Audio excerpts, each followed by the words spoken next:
Welcome to the NJCAA Grand Finals. We had a little bit of a long break in between. I know some of that was definitely Siege's fault. The servers aren't as stable as they should be, but they're stable enough to get us for a Grand Finals tonight. I am Lightrose. Joining me is Power of the Storm, and we are ready to get you started on tonight's Grand Finals. Tonight's Grand Finals are going to be between the Grand Finalists, obviously, that being Barton Community College and St. Clair College. Both these teams doing a fabulous job to get here, and we hope to see another fabulous best of five coming off from them tonight. And, well, we're going to start things off heading to a map that, personally, I've had a bit of a shaky history with, and that's going to be Villa, with St. Clair defending first. Yeah, Villa, if you've kind of seen Siege in the past couple months, maybe the past couple seasons, you've seen Villa grow a lot in popularity. So it was almost destined to be in this best of five, considering how little maps we wouldn't see. Now, speaking of the other maps, we are going to see Villa. We're also seeing Oregon, Club, Sky, and Banks. You got some favorites in there. You got some newer ones like Skyscraper. So if we do come down to Skyscraper or Bank, I think those are the maps where we should definitely see a lot more variation, a lot more, you know, less than typical play than we usually see. And that's what you love to see when you have maps like Sky, like Bank, that maybe aren't as figured out as maps like Oregon and Club are, but they are a lot of fun to see teams come up with new strategies, maybe just try things that have been done in the past, but execute them to a high degree that we may not expect other teams to do. And considering this is the Grand Finals, we could see some wacky compositions coming out from these teams, or maybe we could see something that's like very rehearsed down to the book. And either way, at least in my opinion, it's a lot more fun than seeing a map like Oregon that these teams have played a million times. They probably scrimmed it earlier today, for being honest, and, well, you know, it gets a little samey after a while. Yeah, that's the general opinion of things. I think that's actually why they reworked Oregon in the first place. Like, I don't even know how long ago, is that people just knew that map. It was like scraped down to the bone. You could not do anything different. And we've kind of reached a point there with Oregon and some of these other maps as well. So Skyscraper Bank, like I mentioned, if we do get to those later maps, then we should definitely see some more exciting play. But Villa being our first map, I think that I want to hear your opinions on Villa. I know that it's been in and out in terms of how people like it. I was someone who really didn't like it when it first came out, and didn't play the game too much after it really started seeing a decent bit of play. And so it took me a while to really it grew on me, is what I'm saying. It took a while, but it has grown on me to the point that it's not my favorite map by any means, but I definitely think it's a pretty decent map all around, and I like seeing what teams bring to the table. Yeah, another thing that we've also seen with Villa is how the band phase has changed. You used to always see Thatcher, and then you would always see a ranged hard reach like Ace or Habana go down. But as we've kind of gone through the metas, we've seen a lot more shifting. Now we are going to see very stable attacking ban Jackal Thatcher. That's no surprise for Villa. And their defensive bans probably will be along the lines of Mira and Valkyrie, which will leave a Zami through, but you always got to expect one of those three. I want to talk about this Jackal ban a little bit more, because Villa is a very big map. I mean, there's an entire basement floor that's hardly even used by teams. The map itself hardly even acknowledges it, especially on this game mode in particular. But when it comes to the roam game, you can get a lot of mileage on this map in particular. And operators like Jackal, like Nomad, and like Gridlock are really good at making that roam that much more difficult. But Jackal obviously is just far and above the best way to combat it, of just hunting down those players on that first floor, maybe even in that basement, taking them out without really having to worry too much. So I really like this ban coming through, and hopefully St. Clair can capitalize off of that with some good roaming play. But if not, hopefully Barton will be able to get them in the second half. Yeah, even though Jackal kind of gets taken off the board, sometimes that can be counteracted by just good drone play.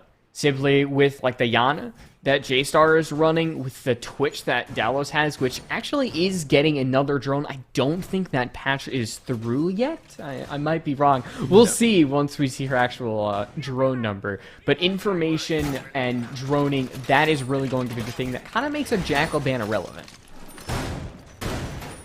We are going to see Aviator Games, the very first site being played here by St. Clair. Not too uncommon to see this site being played first. There are some that do prefer Trophy. There are even some that prefer Kitchen. But this site is the tried and true one that gets played first. And we're seeing a pretty standard composition lineup coming out from St. Clair. Nothing too surprising, at least coming from the defensive picks. I mean, talking about the composition overall, because we have, mentioned that a little bit, is St. Clair, they're bringing out a very stable lineup. You have the smoke, you have Alibi Mute. It's everything you would usually see in a defensive ban, along with the attackers. The Ying is another operator that we've kind of seen show her face every now and then. So we'll have to see what Barton actually tries to bring out with the Ying, as the drones are just going to simply snake their way through the map. We do see a little bit of damage get taken out onto Nezzy, as St. Clair just continues to try to hold the map control that they have, but already with the time slowly getting drained off the clock, you can see Barton, they are working their way through this map. There's one player that's playing close on this doorway here. I don't think they know they're there. They're being very patient. Not entirely sure who it is, but if they decide to swing here, this could be devastating. The swing goes through. It's Salty Boy who gets one. That's the hard breach going down. The Deep does follow up, taking some damage in the process. That's the first kill going in the way of St. Clair. The quick follow-up, though, won't mean they're at a man advantage for too long. Losing that hard breach can be devastating this early. And especially on this site. I mean, you have to get into that vault area. So now, without that ace, I mean, you have, what, the main area by default in your maps, and you've got that main door by study and the main door in games. Otherwise, Barton, I mean, they're just going to have to funnel into an area of death, but luckily they do have a lot of time on their side. True, 1 minute and 20 seconds left remaining, and a lot of the players on the side of St. Clair have rotated back and are inside this site. We do see currently Nezzy is going to be on top main, but it's going to be Blunk that ends up going down. Another kill for the side of Barton, taking the man count in their favor for the first time in this round, and now we're seeing the Yings coming out here for a potentially quick push in. Smoke is responding with those babes to try and pressure out some of those players from potentially pushing in, but so far a lot of teams are just stalling. The Ying Candela is being thrown in, Smoke's being thrown as well, but not really capitalizing too much off of those. Candela's mainly used to bait out some of these defensive abilities. Zerky has one smoke canister left, and now Barton's lead slowly starts to trickle away, but Dallos swings it back in Barton's direction, as now we are in a 2v2. And even though there's a lot less members of St. Clair on the site, there's utility that Barton hasn't dealt. Banshees, smoke canisters that still have yet to dissipate, and there's still one left in Zerky's pocket. And J-Star could end Zerky's life, maybe change this round for the better, but now as Dallos is in default, there's that last smoke canister, and with the C4 blowing up this Yana, the round might have blown up in Barton's face as we hit that 3, 2, 1 countdown. It was close, but it's still St. Clair who bring out the first round. Amazing defensive play coming out from St. Clair. They had one player playing very aggressive in a spot that should have definitely been droned out a long time ago, but they were able to capitalize and get that pick early on, making it difficult for Barton to really figure out where to push. They had to push these doors, and we saw them rotate all the way over to study as well, try to get some pressure on that side, but a few quick swings from some of the players in St. Clair, and then some defensive play from the remaining players, coupled with those toxic babes putting in a ton of work stalling out the attack, just meant that it came down to really time. They couldn't really effectively deal with any of the utility, any of the Banshees that were on site, and well, it costed them, and St. Clair take that round, the final bit being quite convincing, but still a little room for improvement. A few deaths to some goofy scenarios, maybe swinging when they shouldn't have. Definitely some room to clean up, but it is only round 1. I mean, J-Star, he could have ended that round. That round could have been Barton's if Zerky died, because that was the main reason why Dallos wasn't able to get the diffuser done, because of the smoke canister. And that's just that's one example of how small no. decisions or indecisions can kind of make or break around Salty Boy. He's prepping for the jump out. Is he gonna rip the C4? Let it fly. He does, but he doesn't even get a chance to hit that send to messenger button as he gets shot right into his grave. That's I'm a Toaster. He was the first death in the previous round to Salty Boy, and he has gotten his revenge. Definitely very excited in the chat right now, at least for the comms on the side of Barton. Getting that kill off the rip. A very aggressive play coming out there, but they expected it. Not sure if there was a drone that was inside of the closet that maybe seen them, or they were just expecting something crazy to come out from the side of St. Clair, but the man advantage firmly in favor once again of Barton. But we saw this happen eventually. It wasn't as early as this, obviously, but later on in the round last time, the man advantage had gone in favor of Barton, but St. Clair was still able to play defensively and effectively shut down their push. So are Barton going to stall out here similarly to they did last round, or are they going to be able to pick up the pace? Already, liking Barton's pace. You mentioned pace and the speed that Barton is kind of working through this map is impressive. Toaster finds his second kill of this round. Is now Kira. Honestly, Kira is kind of that flimsy nail that's holding together the small piece, the small hope that is this round. He's able to make it to that thunder, but yeah, you mentioned it. That was a close call there as the Tracers just whiz by that Jaeger's. Already, Barton, they are seeming to prep for an attack. It's not coming just yet, but you kind of smell it. It's right around the corner. So many players on the side of St. Clair have been tagged up, and that's two going down very quickly. It's all down to Nezzy, who is able to get one, but the shots coming through from Astro, just not much they can do. Barton able to clean up that round in a pretty solid fashion, only losing one at the end there to the super shorty of all things. And, well, definitely not the second round St. Clair are hoping for, but Barton are certainly looking up after that one.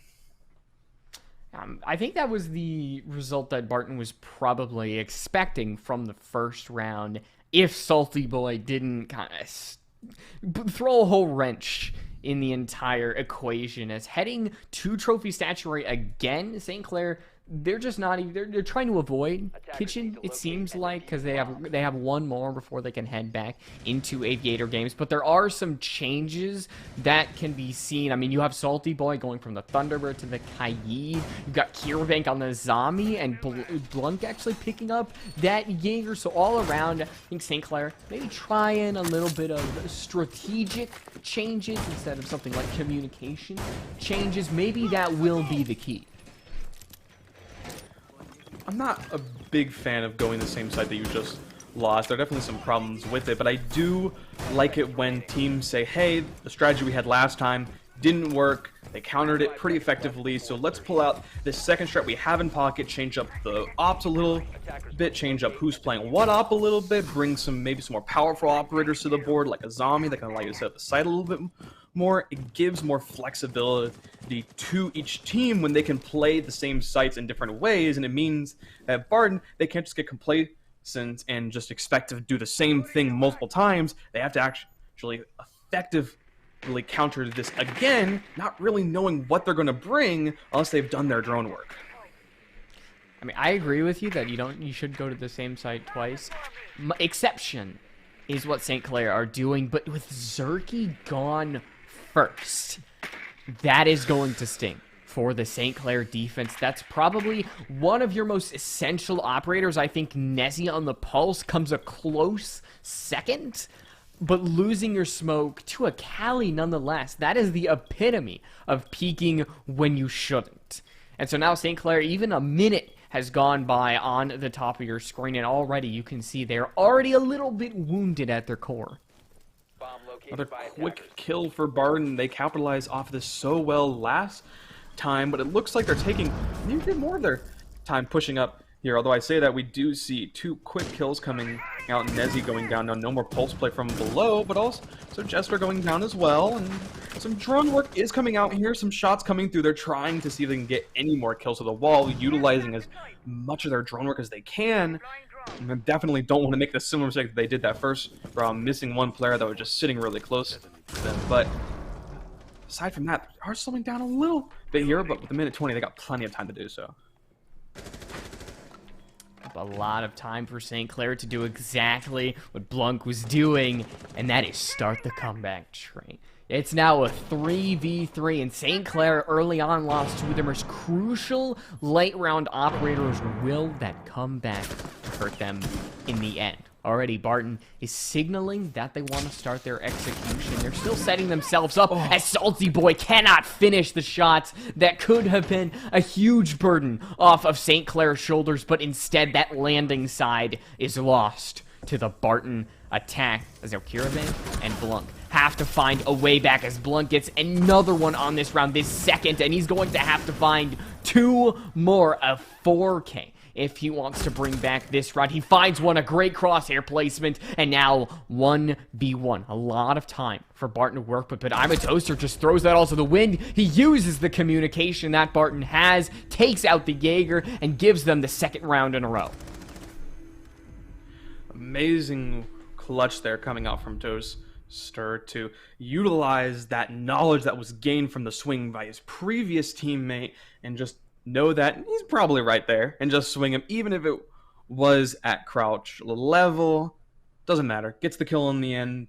Not too much that St. Clair, or Blunk specifically, can do about that round. Amazing work, nonetheless, for getting it that close. But in the end, it is St. Clair who take the advantage with the 2-1. And, well, I'm wondering if what St. Clair need to work on now is just good old-fashioned gunplay, because we saw a few times there were a couple of occasions where, you know, if they had just hit maybe a few more shots, or if they had just had maybe just a little bit more luck when it came to actually hitting those shots, they may have been able to get those frags and then effectively continue to hold that site proper. But it just didn't really happen, and I hope that isn't the case. I hope that they can, you know, adjust and continue to play well, even if it isn't hitting more shots, but just by doing more of what they did in that first round, is having that effective teamwork, being able to hold that site.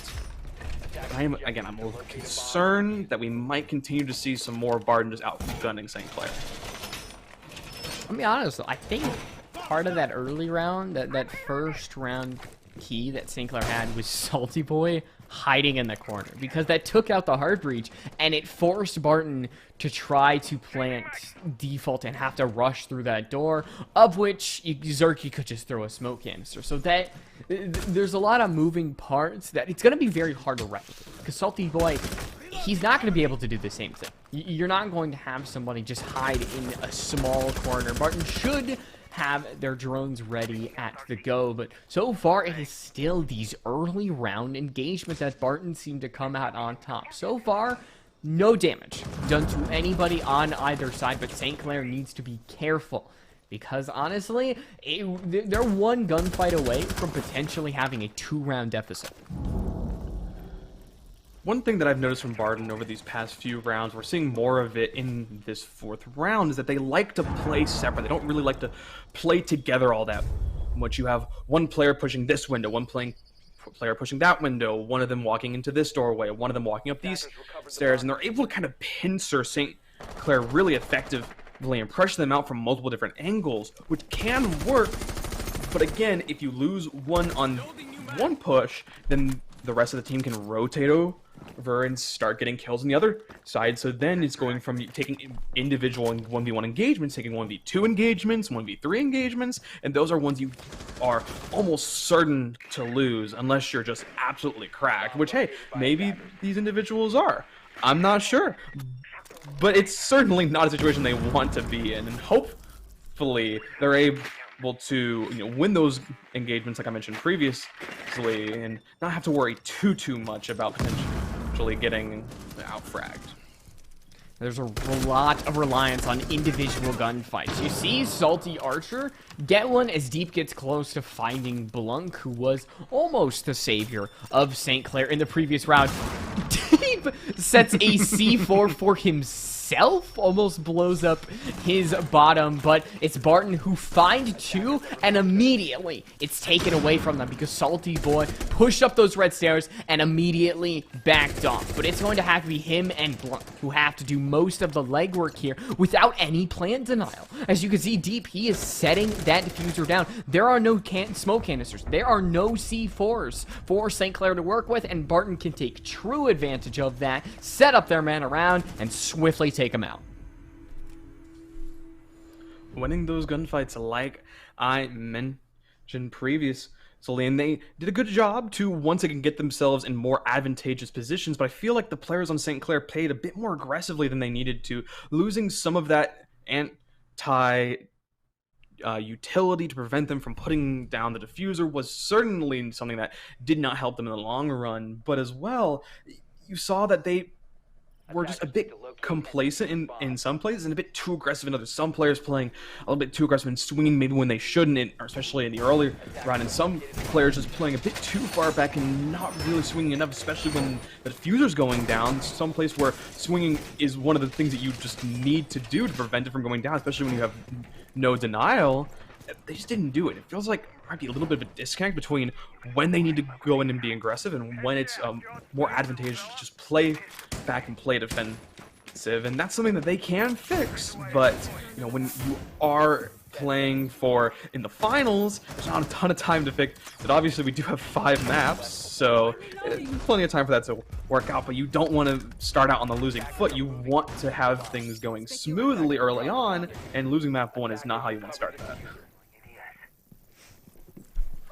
And we didn't mention this in the pre-show, but this is Barton's map pick. So next one is St. Clair, and then, next one is St. Clair on Oregon, and yada yada da da da da. So Barton getting, a lead on this map isn't too surprising considering that it is theirs, but there is an argument that can be made that Phil is potentially an equalizer map. So is Oregon, so is Clubhouse, so nobody ever has a true advantage. But even if it's 1%, 2%, Barton chose to go here. Barton getting that lead is not a surprise. Nezzy gets an opening kill for the 2nd round in a row onto Toaster. He's not hard breach this time, as that is in the hands of Salty Archer, but that still is going to sting because now you've only got 1 frag grenade left in the pocket of J-Star, and of course, that's a gun gone. So St. Clair have done a great job at really twisting that opening kills and opening deaths on its head. We're seeing the IQ here being used to counter the pulse. However, the pulse definitely knows someone is above them, doesn't know who exactly, but they do know there is someone there, and the opportunity for a C4 could potentially still be huge, especially as they are in the choke room that is Master Bath. Then when you're playing from below, getting kills inside of Master Bath is so easy, but the vertical play is coming, but we have a flank coming out here. Salty Boy pushing up into Statue. They get 2 deep, and Jester going down. They're still full HP. They get 3. Oh my lord. They finally get stopped by Dowlos, but they're left in a 1v3. How on earth were they allowed to get away with that? It's a common trend that has happened with Barton and Salty Boy. Salty Boy hasn't had something like that happen, but he's been able to, hop up the stairs, find 1 kill, hop up the other stairs, find 1 kill, and this is the first time that we've truly seen the impact of that, as St. Clair, their attack just crumbles right below their feet because they didn't have a flank drone. They didn't have air jabs deployed, which they had several of, and that was the thing that killed them in the end. So St. Clair, I think, getting this 1 round that they truly needed, because Barton seemed like they were kind of riding the train all the way to potentially a 5-1, but now at best, it's a 4-2, as St. Clair get to head back to their preferred site of Aviator Games, but it's been so-so for them. They've won 1, lost 1. We'll have to see what this round brings. So far, Barton have secured this half as being at least even. They're hoping to take the advantage, but even is still something you are happy about. But St. Clair, they're the ones that are really trying to win this one and make sure that that half stays even. They go into the second half on equal footing, and we're seeing more of that as Zombie come out to try and make that happen. Salty Boy as well, playing on that Mozzie. We didn't see if they got a ton of value from the gadget, but they certainly got a ton of value from their gun, the Roni not being brought, instead the Commando, a weapon that I'm pretty sure is classified as an assault rifle. It definitely feels like a submachine gun to me. I'm not entirely sure about that one, but nevertheless, a powerful gun in the hands of someone who is capable of wielding it, and Salty Boy currently is showing that they have what it takes. Yeah, it's got like a smaller rate of fire than the Roni. I think it's also of which it's chambered. It's like it looks like a smaller like M4. I am not a gun nut, so I am literally just going off of what I see, off of what the gun looks like. The icon, it's a little tiny. Yeah, it's a little tiny M4, just like Mozzie is a little tiny Australian. But Salty Boy is not having a small impact on this game. It's a monumentous one so far. He's the top fragger for St. Clair, kind of that leading roamer that they need to kind of be that first line of defense between St. Clair and Barton. But if Barton chooses to deal with Salty Boy early on, they drone him out, set up some air jabs, maybe that will be the key. That could be that defense that they want. Speaking of roaming, we do see that 2 players on the side of St. Clair are currently down below on the first floor on that roam. It is unknown if they have been droned out. It doesn't look like any pressure is being put towards them by Gesture, who did run across Mudroom, the room that I believe Salty Boy is currently camping in. So if the players on the side of Barton do decide to go downstairs, then they're going to have to deal with a bit of a tussle. But again, the flank opportunity from Salty Boy is certainly there, and the Nomad hasn't really been in a great position to put up these air jabs, sort of playing off by this window once again, playing off to the side. And I'm not entirely sure if I agree with that positioning. It's good for like a flex roll to put some pressure on another angle of the map, but you need to get those air jabs down, especially with how prevalent St. Clair like to flank, especially with how valuable they just got on the flank last time. Yeah, there is still somebody below, and you can dedicate somebody as a flank watch. I think with the amount of time left, that is obviously a viable option. There it is. That. A claymore, an air jab, a drone, a person, whatever does the job.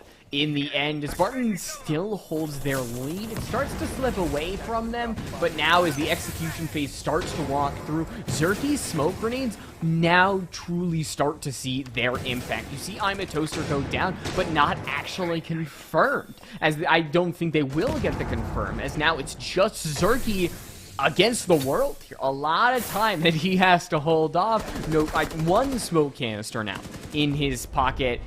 That bar is really the flimsiest barrier between him and his death, as we do see a 4-2, and that's decent so far from what we've seen from both these teams.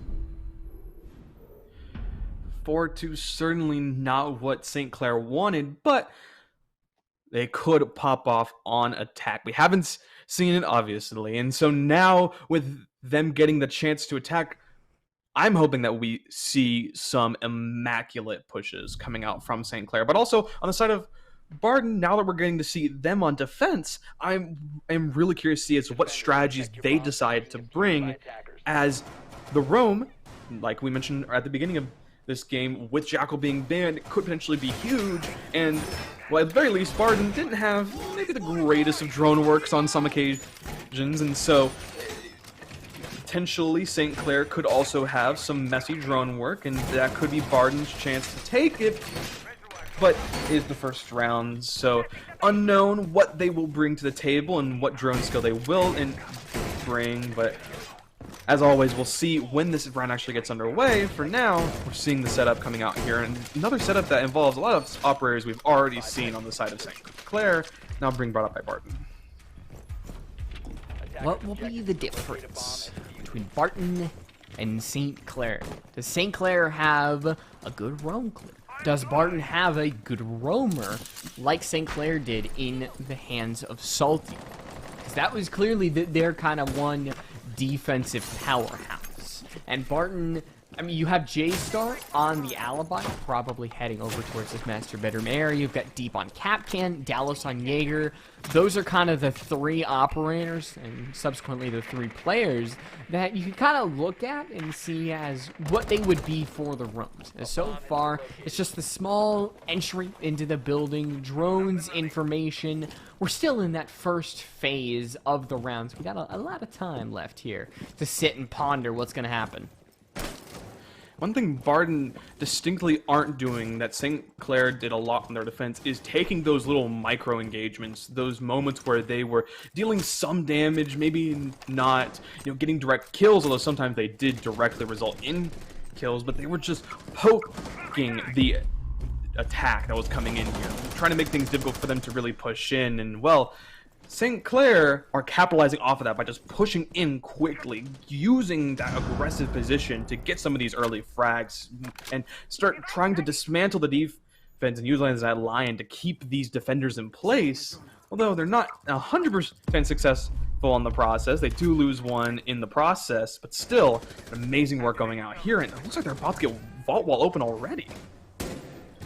Yeah, I mean, the one thing you could maybe say for Barton's defense is Salty Archer doesn't kind of have a setup inside of it. There's not really anybody over there, and you're obviously going to have to keep an eye on it just in case any St. Clair members happen to worm their way through. But overall, I think with Salty setting himself potentially behind the bar area, overlooking 90, Barton are going to have to do a little bit less to avoid that St. Clair attack. And here's where this lack of a roam could hurt St. Clair. But no, Dallas just cannot really hit those shots. And instead, St. Clair get a lead as Zerky finds his first kill of this entire match.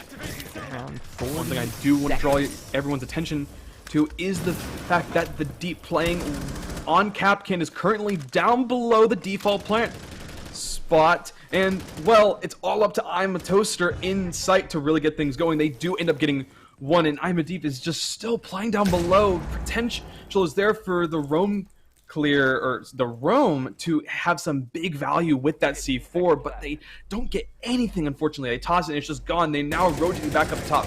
Man, the run in, no one's covering them, and they get taken down. Diffuser's not in hand. There's almost no time left, although Blunt does get one. The Deep shoots the other one. There's no time left, and the defenders are able to barely win that round with a bit of a messy final few seconds coming out from the attackers.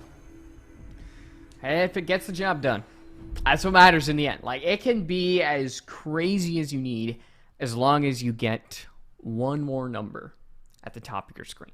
Barton going 5-2. I think this is probably the point where, or at least the scoreline, that you probably start to consider, hey, maybe this could be a one-sided affair, at least a one-sided map, because Barton, I think, has a good grip on Villa so far.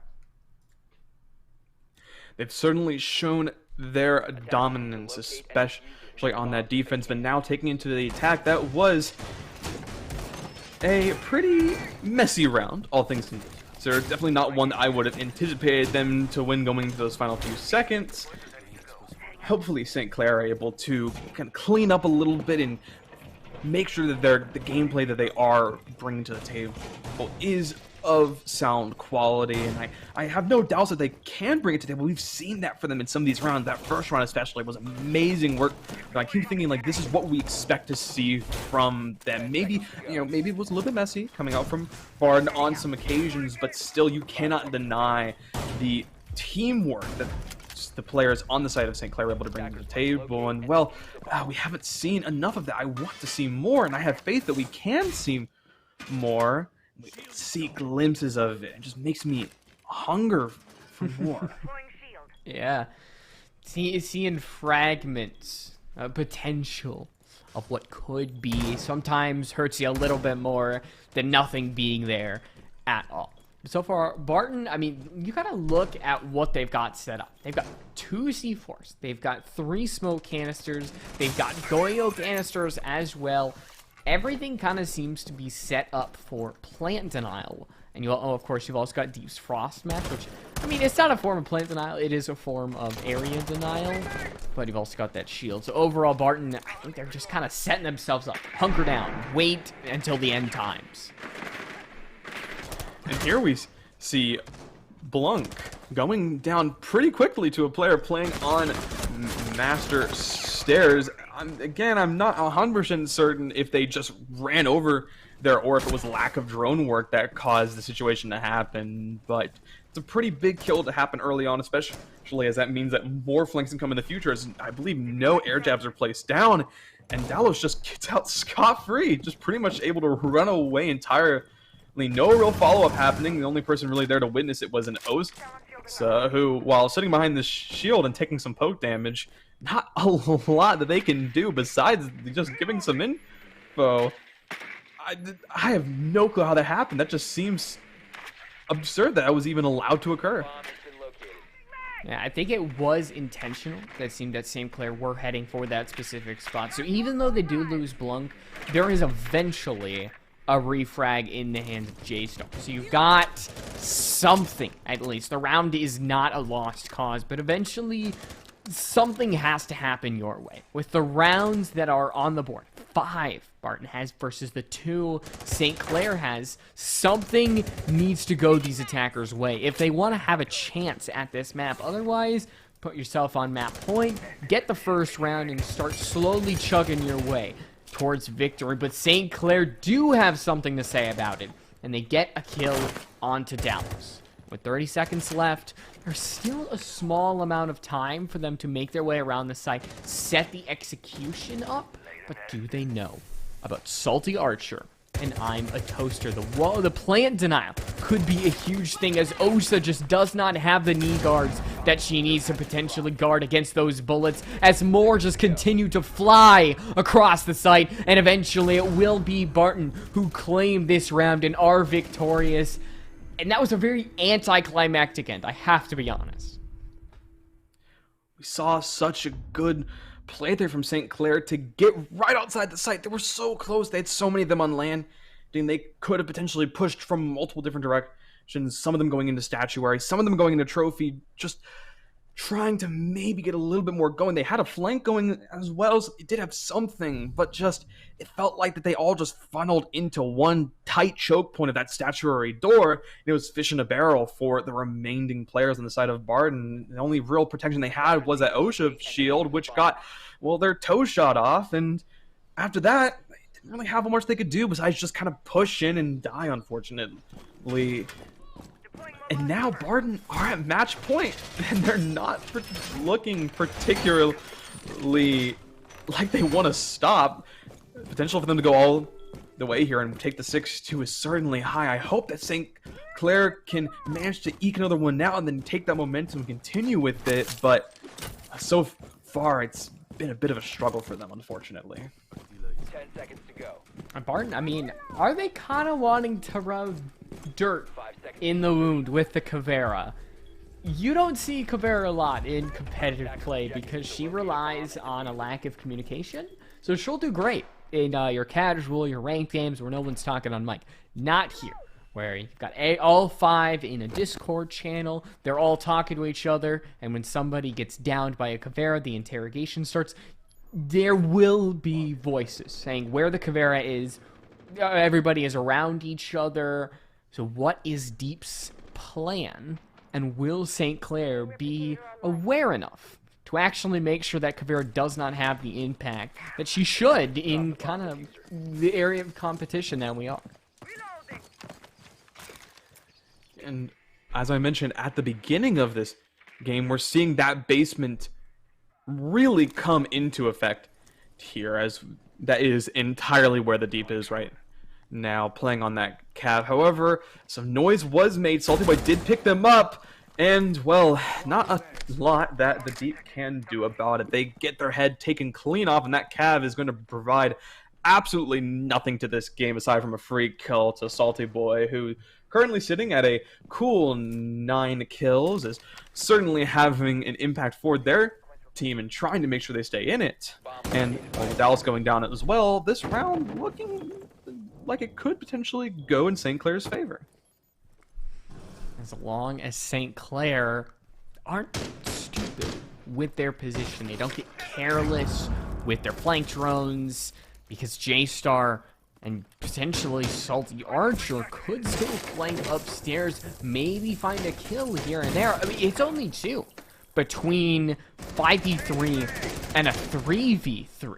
And there's a lot of time for St. Clair to kind of smudge this one up a little bit. But so far, St. Clair are taking their time, you know, still using that top floor to their advantage. And maybe that will be the thing that gets them towards this victory.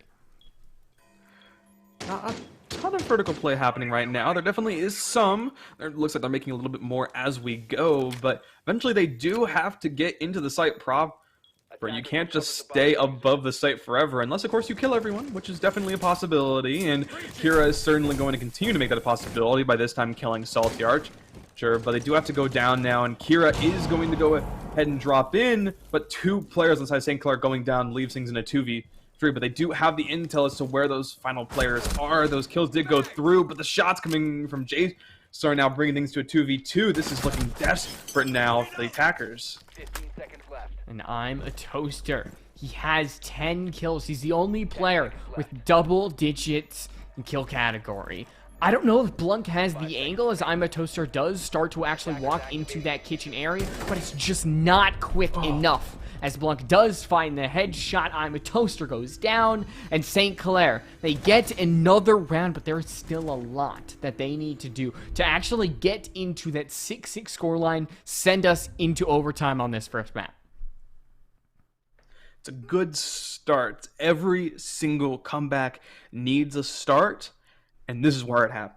It has to be where it happens. Otherwise, map 1 will go to Barton. Like I mentioned earlier, you do not want to be at a map deficit. So even if there is potentially 4 more maps to be played, you'd rather be on your best foot forward when going into this. And at least for the moment, St. Clair are, they're dipping their toe in a little bit. They're starting to get pushed forward just a little bit. They almost got that foot forward. They just need to go a little bit further. But Barton, I mean, they practically have the entire foot in there at this point. And it's not entirely unreasonable to expect that they have this one pretty handedly. Winning 3 in a row, well, not impossible. Definitely a tall order. And but with them going back over to Aviator, I have my doubts that this can go smoothly, but we did see some good work initially happening from St. Clair when they were attacking this map. It just kind of fell apart in the end, so if they just clean that up, this map could very easily go in their favor. Locate a bomb and defuse it. I have to say though, Salty Boy bringing out the black beard. I don't know if I like that. Actually, J-Star tried that C4, and it hit Kira. Well, surprised it wasn't a kill, considering that I guess the Warden arm wasn't long enough, couldn't huck a pigskin over the mountains, but regardless, it's not going to make a big impact. It might later in the round, considering that Barton don't have the Goyo, but they still have those smoke canisters. The C4s also made an explosive impact, pun intended, when it actually came down to that execution phase. As no roamers are set up by this northern side, it's a little surprising, as that's allowing St. Clair to honestly set themselves up, and there is that C4. I was wrong. It wasn't thrown over by Fountain. It was prepped, and it got a kill. Great play by Barton. You were wondering how Kira didn't die to the C4. It's because it hadn't happened yet. You were predicting the future. Congratulations. With that first kill going the way of Barton, things not looking the greatest for St. Clair. They do have some players pushing up, and they do get a kill this time onto the deep trade, actually, as they did get a kill onto Salty Boy. No longer will those Blackbeard blasts be in the way and be a hindrance to the defenders, but still, man advantage in favor of Barton. And now the players on the side of St. Clair just slowing down a little bit, holding some angles. Hopefully some more drone work can come in to get some more intel. Maybe they're hoping that players on Barton just peek them erroneously and they're able to get a free kill out of it. And it looks like that might happen, but no, it's J-Star and Dallas, both of which are able to get that kill and leaving things all up to Nezzy in a 1v4. Not an impossible situation, but it's definitely not an easy one. A tall ask As now he's just gonna kind of whip his way around 90. It's a small chance. We talked about it, but I mean, hey, maybe he's got a shot and just paints the outline of J-Star. No single bullet does any amount of damage. The second try will be successful, but now as Dallas peeks over by 90, it's Barton who get Villa, get their own map pick, and notch themselves onto the scoreboard.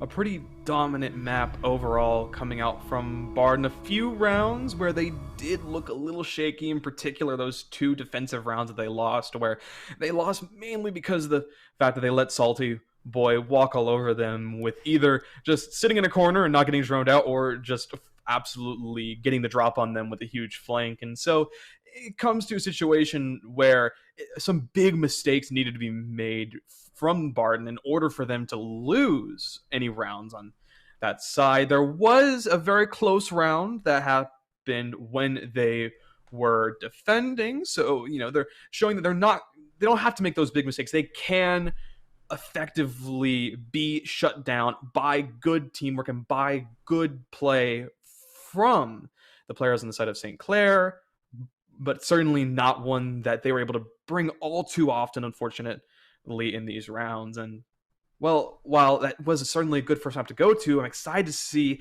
if St. Clair continue to almost reach greatness, but sometimes just struggle a little bit, or if Barton are just going to be a one-map Andy and know Villa really well, but struggle on some of the more common maps. Who knows?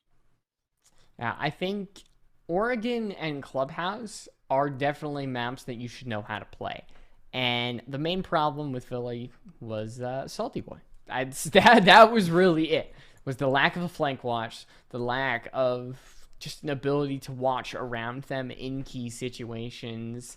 We'll have to see if that's kind of the linchpin that will potentially boost Barton or maybe send any of these teams careening downwards, whether it's Barton, whether it's St. Clair. I mean, Oregon, what are your thoughts? With what you've seen, how do you expect Oregon to go? I'm expecting there's gonna be some roam play, maybe some light lurking off of the site. Nothing a little bit too crazy, especially because playing the site or lurking just a little bit can be very effective on Oregon in particular. That bottom floor, especially having players play up on the top of those freezer stairs, can be very useful for shutting down any players that might be trying to come in from that side of the map, or having someone play over in tower when you're defending the top floor.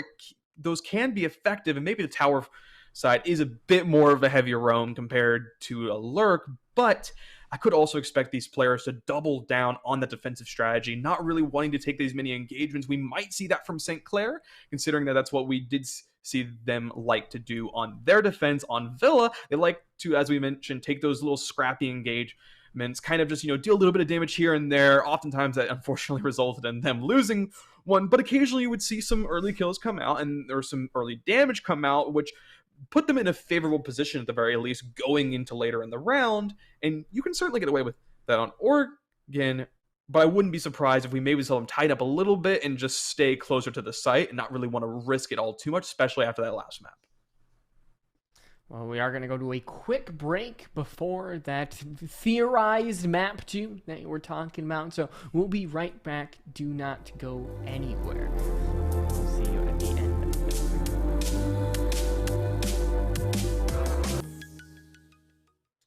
Well, I told you, it was a quick break, a little technical issue. I mentioned at the start of the stream that Rainbow Six was the reason why we had to delay this like a month. So, I mean, a quick lobby restart, rehost, I think that's probably the worst we could have, or at least the worst that I hope we will have. We head into map 2 between St. Clair and Barton Community College. I'm Light Rose, and joining me, of course, is Power of the Storm. And, well, there was a lot happening in map 1. It was mainly the story of the Roam game. The Roamers certainly made things difficult for both teams a little bit, mainly going to Barton. They had quite a bit of trouble unfortunately, effectively dealing with the roam. Sometimes they were able to make it work a majority of the rounds, but they definitely struggled. And part of that was the Jackal being banned, but also some of it was that there was just some interesting placements of Nomad air jabs, and sometimes Nomad air jabs weren't even placed at all until potentially a little bit too late. So just a little something that can clean up, maybe from Barton, maybe from St. Clair. Didn't see too much of anti-roam game coming out from them. It's just some drone work that was really kind of keeping the roamers in check and keeping them from effectively flanking, along with some of their claymores. But hopefully things continue to go well for them as we go into this. Well, different attacking bans than we usually see. Flores is a little typical, but Osa is interesting considering what St. Clair had on their attack. I think they brought Osa maybe on every single round, maybe not one, but overall it was St. Clair who liked to bring the Osa. So we'll have to see if they substitute like a Montaigne, or if something else is just going to join the fray. Azami being that other ban, and I'm expecting this last defensive end to be something like a Mira. Yep. That means Valkyrie will make it through. Will we see the impact? Does Barton want to bring her in? I know that there's a lot of talk about, even when these constantly banned operators make it through, teams don't want to bring her because they just know how to play without the banned operator. So why change up their strategy? One thing that is left on the board on the attacking side is going to be that Thatcher, which, well, there are the impact EMPs that can make getting walls open a lot easier of a time for the attacking side without having to bring a Thatcher. When attacking the basement, we do often see smoke players in particular posted up deep inside of bunker, and one of the things you can effectively do is utilize that Thatcher to clear them out very, very easily. And so I'm wondering if we are going to see that when we do end up, or if they do decide to extend it deep out into bunker. So far, it doesn't look like they are doing so all that much, but the potential is still there for that to happen, obviously. So I do want to real quick point out that we are seeing, in particular, a Vigil come out, which means that the roam game definitely could be huge for the players on Barton.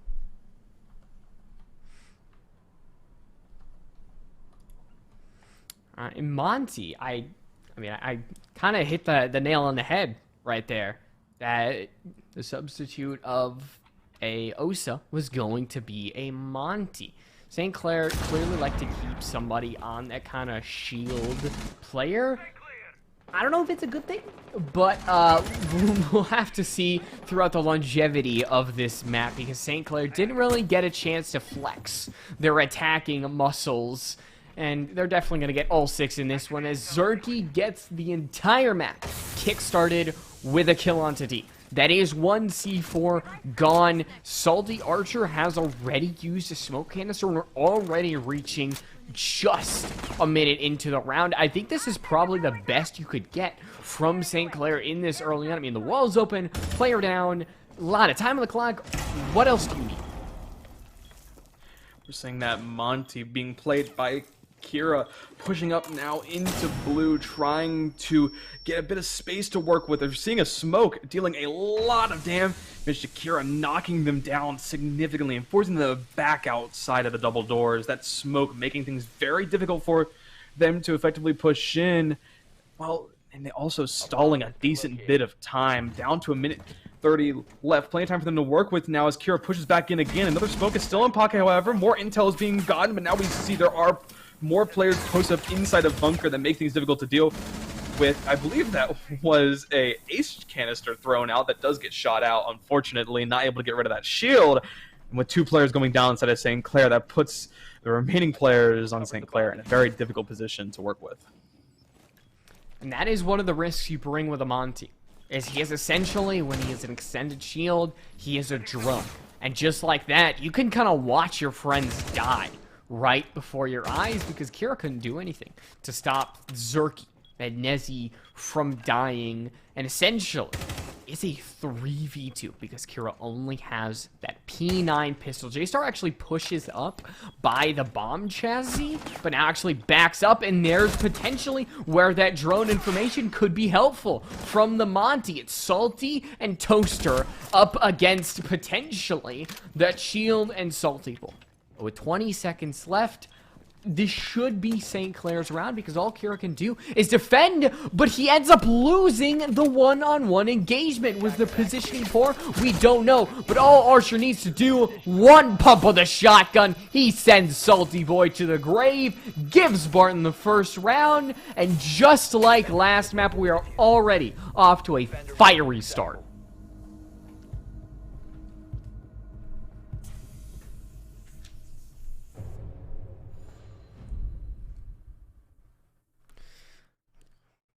I'm gonna be honest. I don't like.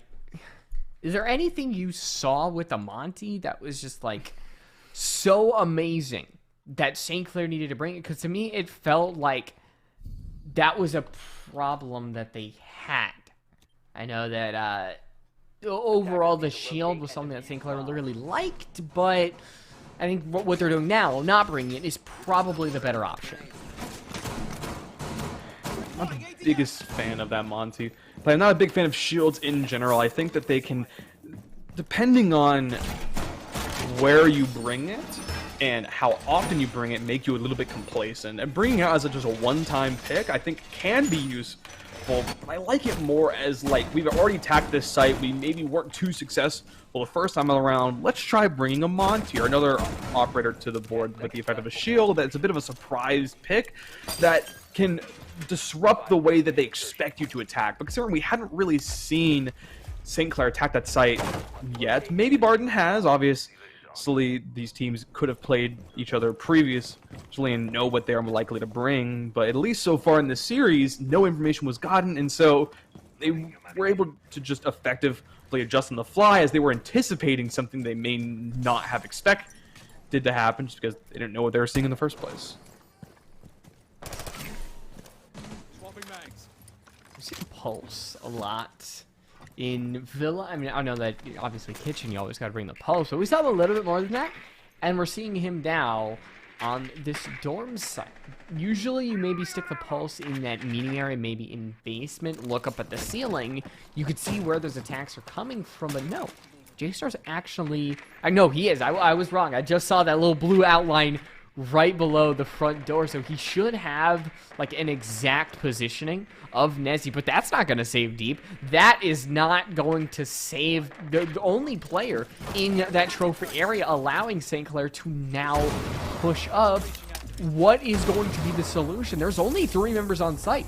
J-Star either has to make his way back or find some way to be a thorn in these attacker sides.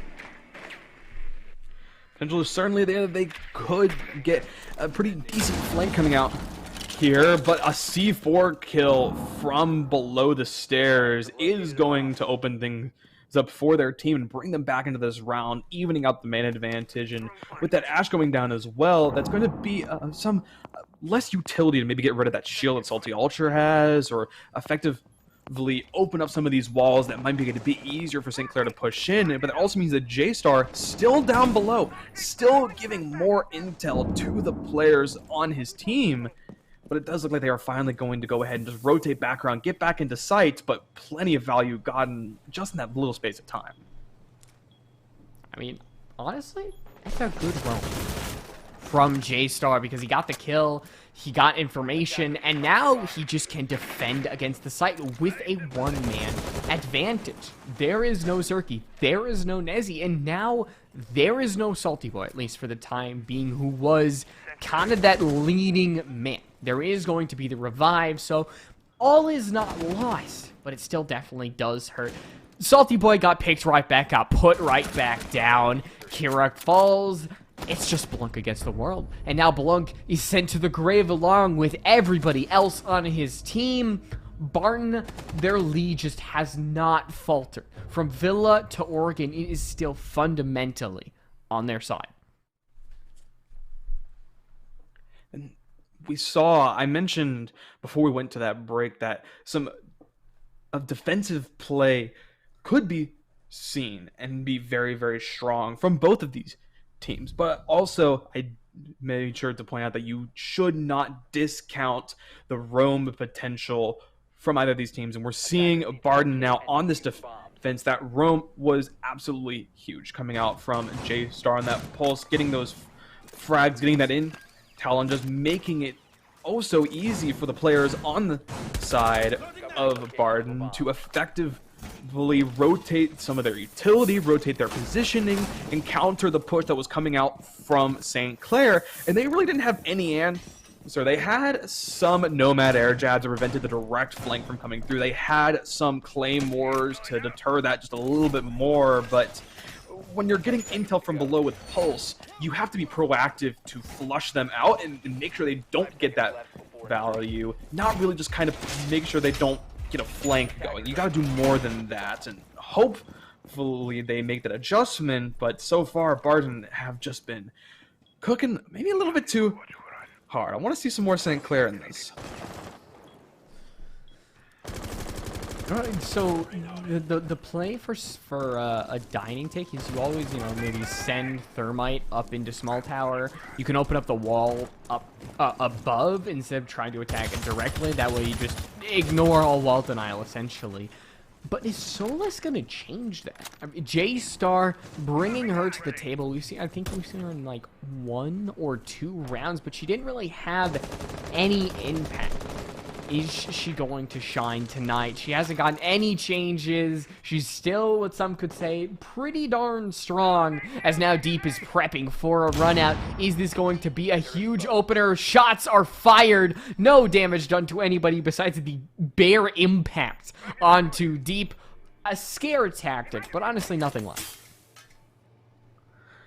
We're seeing those players on Barton still deciding they want to kind of hold this upstairs space, although Deep does end up rotating back down, route side of security, and it is going to be Zerky to pick them up. Not sure if they had any intel, if they just heard the footsteps, but nevertheless, an amazing first kill to start things out. But J-Star is going to continue to keep the pressure going, this time getting Nezzy once again. Nezzy going down 0-3. Quite an unfortunate stat line to be experiencing right now, and well, man advantage. I was about to say it's still even for the moment, but Blanc does end up going down. They might be able to get picked back up, but there's just kills flying out. The way we saw Deep go down as well, and Dalos, and just a lot's happening right now. A lot of kills going back and forth. So far, it still seems to be pretty even, but maybe not for much longer. Blanc is revived. Even though, like, he's bleeding 20 HP, that's a gun that still can be fired and still can help St. Clair on the path to victory. But as J-Star pushes up, he has that SMG-11. It's going to be him against all 3 members of St. Clair with that diffuser going down. J-Star is going to peek out of showers, cannot find the headshot onto that diffused player, as St. Clair, it's probably not as clean as they would have hoped. There was a lot of chaos, but finally, 1 round is finally theirs, and that's what they need to potentially start making their way towards victory, but you need more, especially since this is St. Clair's map pick.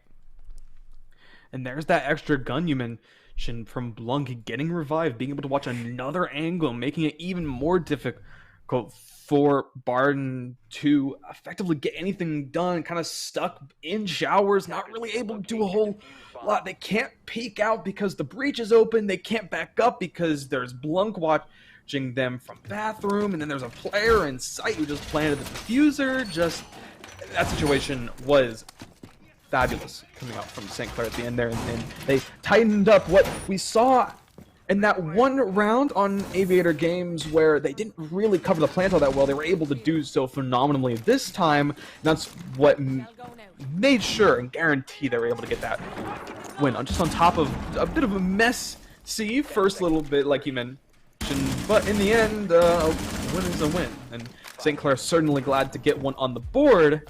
And now Barton, though, they get to go back down to basement, where we saw a bit of a close one. A 1v2 win did secure this for Barton, but they're once again bringing that Monty. No, Monty! Don't bring the Monty! That's like...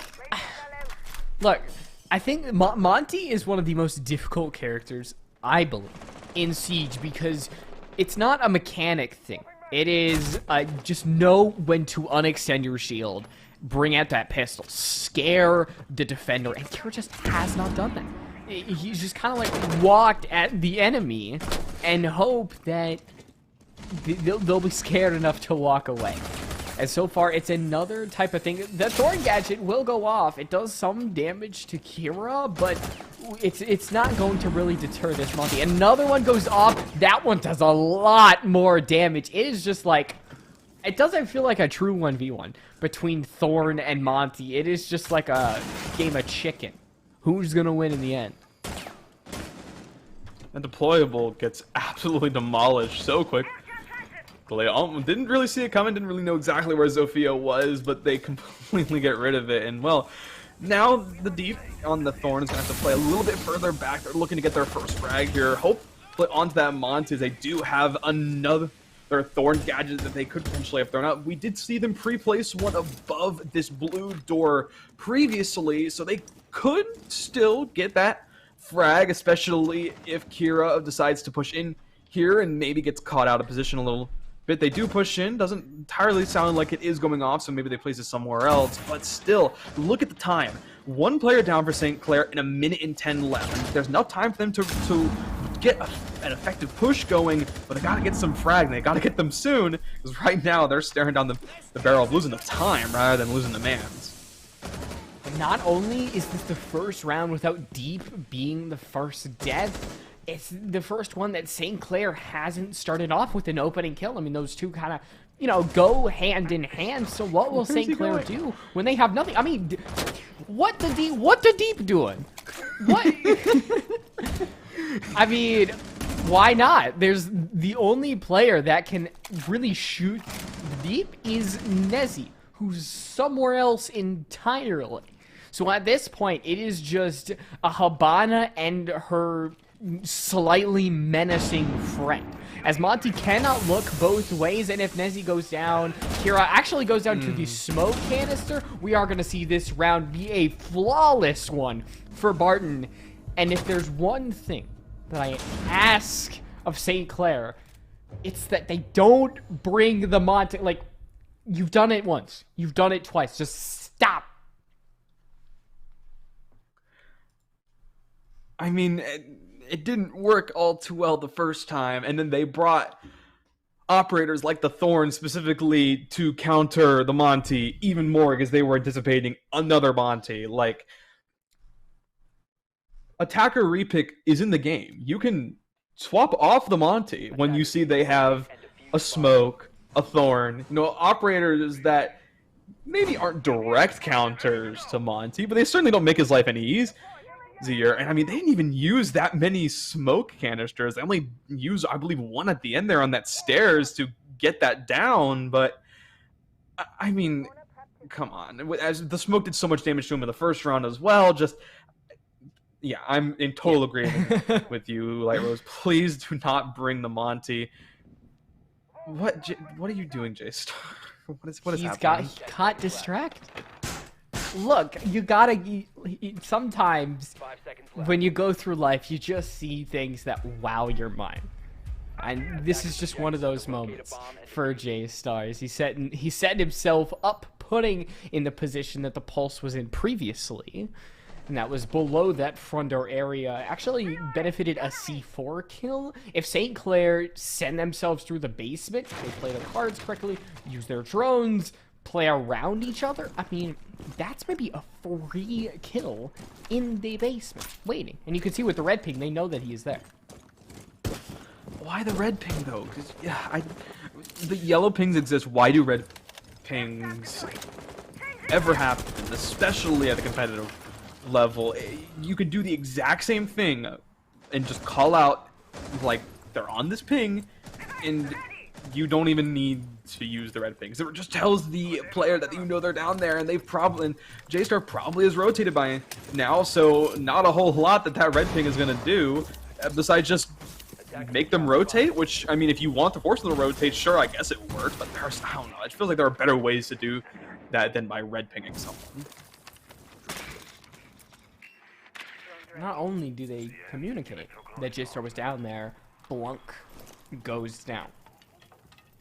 If Deep pushes up, I mean, okay, I think the player was hiding, like, around the house, so they're not directly in line of sight, but clearly Deep has pushed up without the St. Clair knowledge. There's not going to be a second kill on the horizon, but a lot of damage done to Nessie that anybody on Barton can clean up. I mean, Salty just hops right up, does one eensy-weensy bit of damage to Nessie, and now it's a 2v4. St. Clair, on their own map pick, might potentially go down 4-1.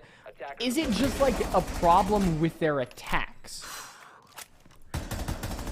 I mean, the potential is there that their attacks just are a little bit weaker than they should be. You do expect from a grand finalist team that maybe their attacks would just be a little bit more polished. They're making some mistakes, but also the players on Barton are having some very good timing. I do want to point that out here, that they are effectively making life really, really difficult for St. Clair. It's not just St. Clair making mistakes, it's also amazing play from Barton, and maybe it's a little bit of confidence and blind luck, especially towards the end there, to not get your head taken off by the pre-fire. But sometimes it's what you gotta do. You gotta just be confident that you can take these engagements and win, and confidence can be all that you need. Obviously, you know, gun skill can be useful as well. You're going to need some of that, obviously. But if you just stay confident and just say, I'm gonna win this fight. Of course I'm going to win this fight. And then swing, you know, chances are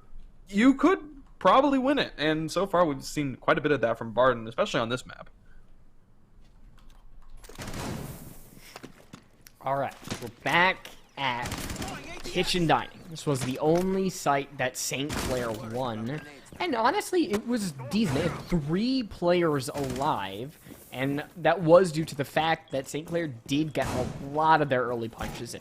Previously, any time they got a kill onto the Deep, there would have been almost a 1-for-1 refrag onto St.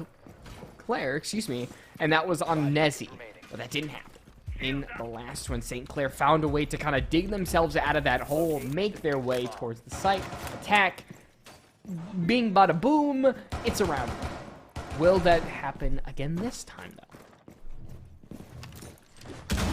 J-Star just really likes to know where the enemy team is. We've seen Pulse, we've seen Solus, I don't remember if we've seen any of their operators. I believe we did see a Valkyrie at the very beginning. I'm not entirely sure if that was J-Star or not, but the info game is certainly one that Barton and J-Star like to capitalize off of. They like to know where their opponents are and what they are doing, really what they're thinking. And you can derive a lot of information by just seeing some basic level knowledge or some basic level positioning from the players on the attack, where they're posted up, where they're looking, and from that determine what they might be thinking.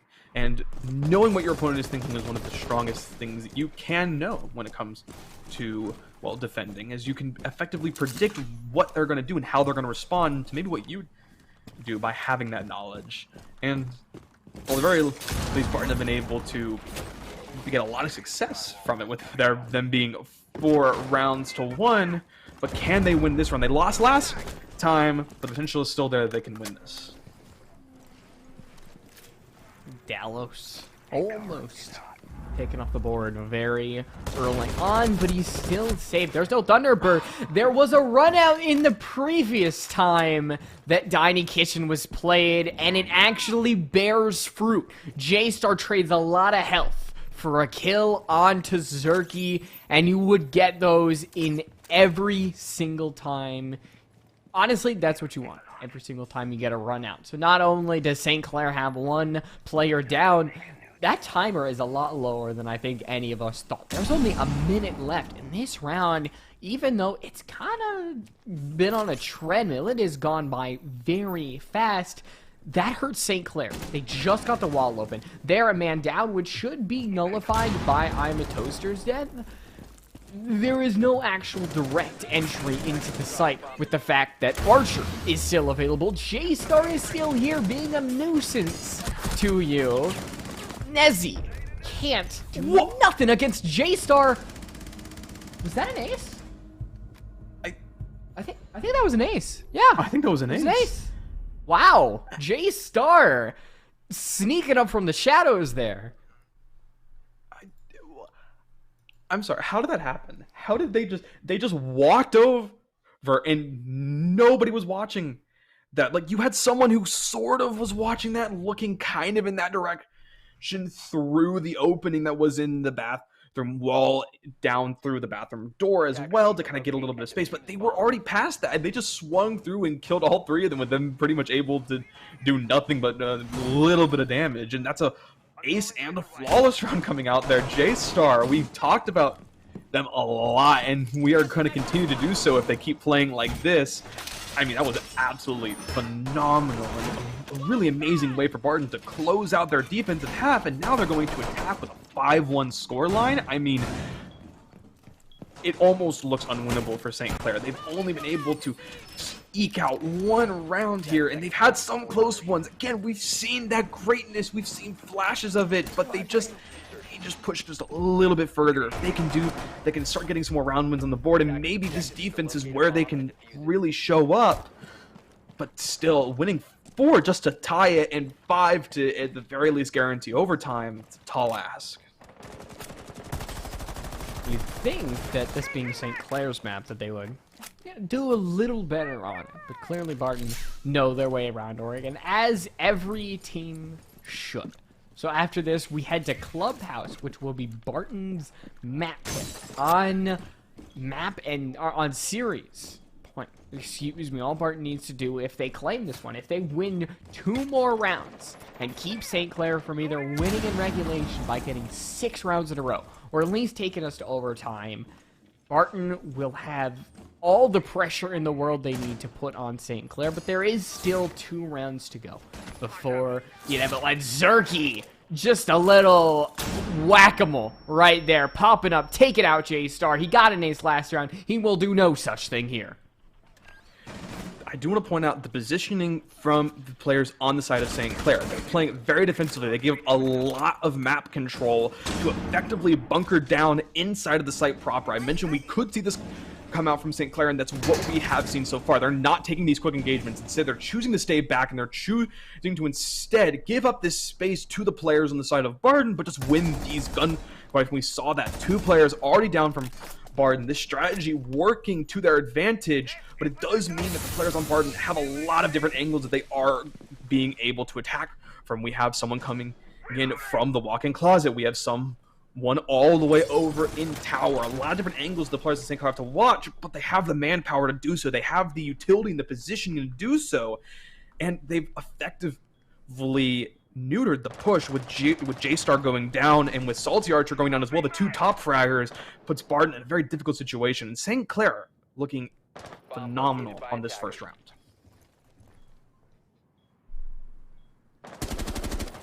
Just not moving from that closet position, because Barton, despite having the round lead, they do not have the man count lead in this round. They need to find some sort of answer that will not just present itself. There's no reason for anybody on St. Clair to peak right now, given the time, given the man count. And it forces Barton to make the move. And St. Clair, they've got all the cards in their hand. They know it, and they do not mess up the opportunity. So the second round for St. Clair does come at probably when they need it the most, when their opponent is getting ever closer to map series match all the points. Barton is getting so close. A very dominant first defensive round from St. Clair. Extremely impressive work. I'm completely and totally about face from what we saw on their attacking half. They looked super coordinated. They looked like they knew exactly what they wanted to do. They didn't bring a shield, which is absolutely amazing, especially as we're going down to basement, where every single time we've been down the basement, we've seen a shield be brought out. But this time, no shield on either side is being brought out. We do have the deployable shield, obviously, coming out from the smoke. No surprises there. But no Monty from the side of Barton, and we're just going to see their raw push. No human drone to back them up. And Well, they do have one operator that I'm surprised we haven't seen a lot of recently. As I think she's one of the most powerful operators in the game, and that's the Dokkaebi. 5 seconds to insertion. Yeah, what doesn't she have? She has, I believe she's got a golden 6. I believe she has impact EMPs. She's got phone calls that can reveal roamers' positions. She's a 3-speed. I mean, that EBR can be dangerous in the wrong hands. As Barton, what are drones? What is gathering information? Just like use your body. Just completely go inside of the building. I think this could be prep phase droning that helps Barton. They have a path, they've laid it out, and they just know when to hit the go button. We're 30 seconds in the round, and Barton is already on top of the site. A big difference, though, this round is that while there are 4 players down in Cypher St. Clair, there is one that is on the roam. Not 100% certain who it is at this point in time, but there is something that the player is on the side of St. Clair, or side of Barton, excuse me, they need to be concerned about. It doesn't look like they've droned them out so far. They might have a little bit of information from that prep round drone work that we see most likely did come into effect, but there needs to be a little bit more than that if they do want to effectively shut down any flank coming out here. A Nomad is on the board, like we mentioned. The Dokkaebi's on the board as well, and doesn't look like they're getting too much right now, but it is Nezzy that opens things up this time, getting the kill on to Dalos. That is Dokkaebi going down, only 1 call used, not enough utility wasted for it to really be worth it for Dalos to go down, open things up. St. Clair, again, showing that they know what they're doing on this defense, and they're looking a lot better.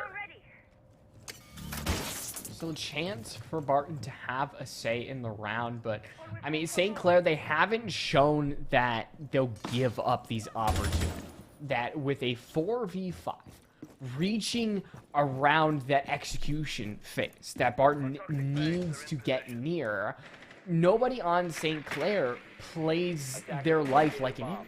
They use the natural cover that they have. They don't peek unless absolutely needed.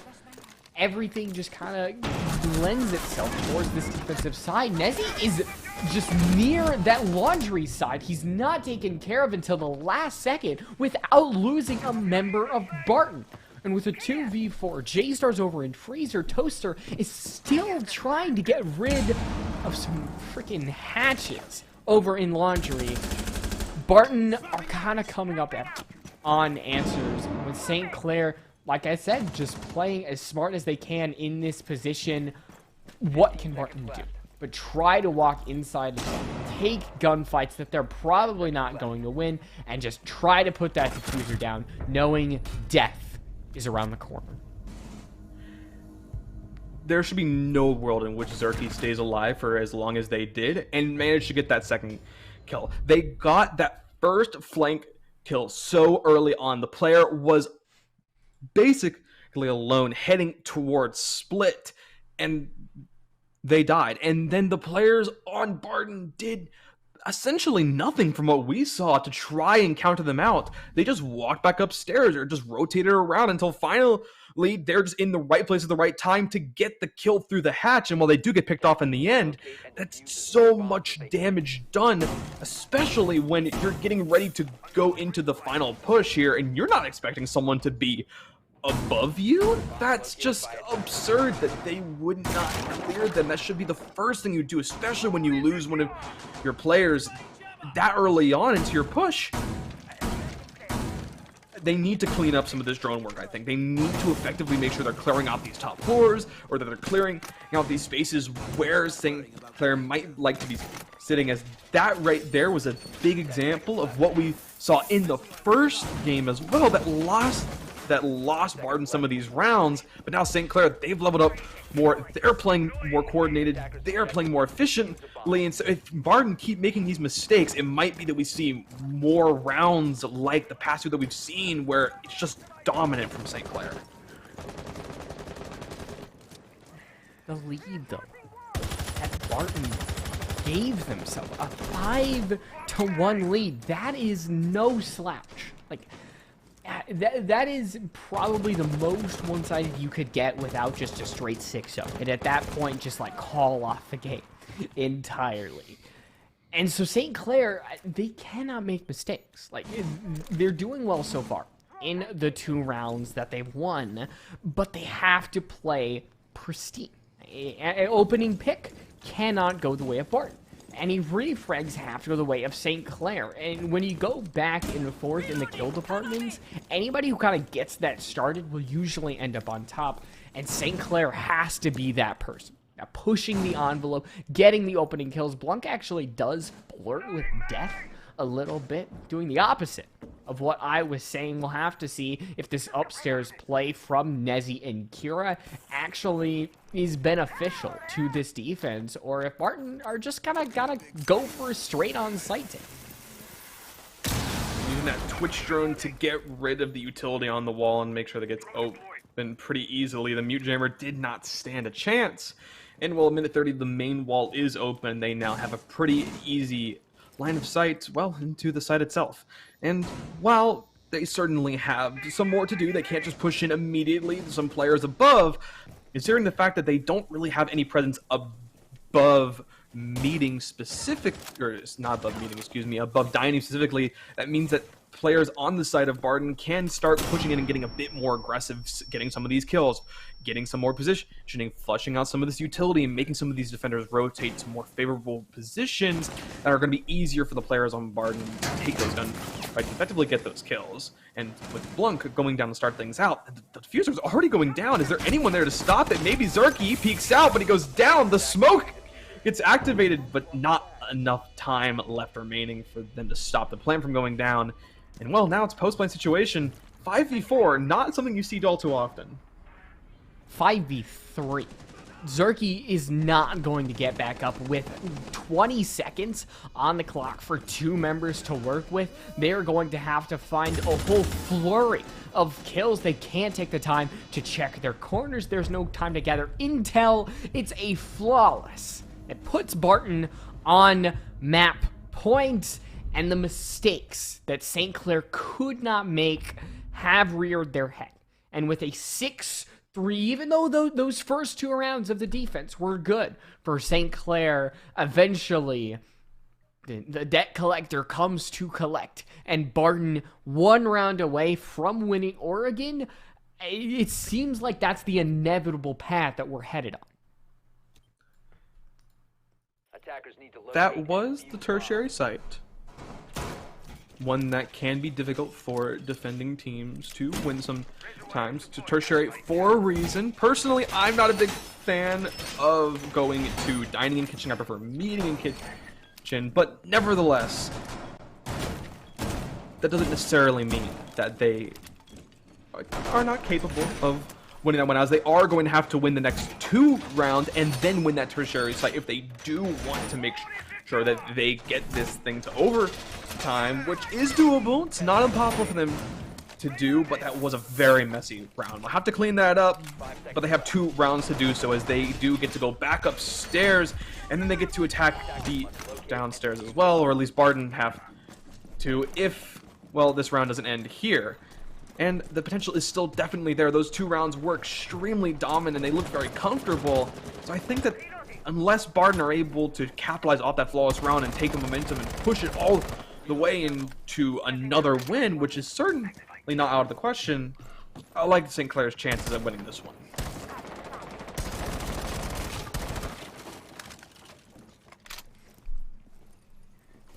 St. Clair prepping themselves up around the site.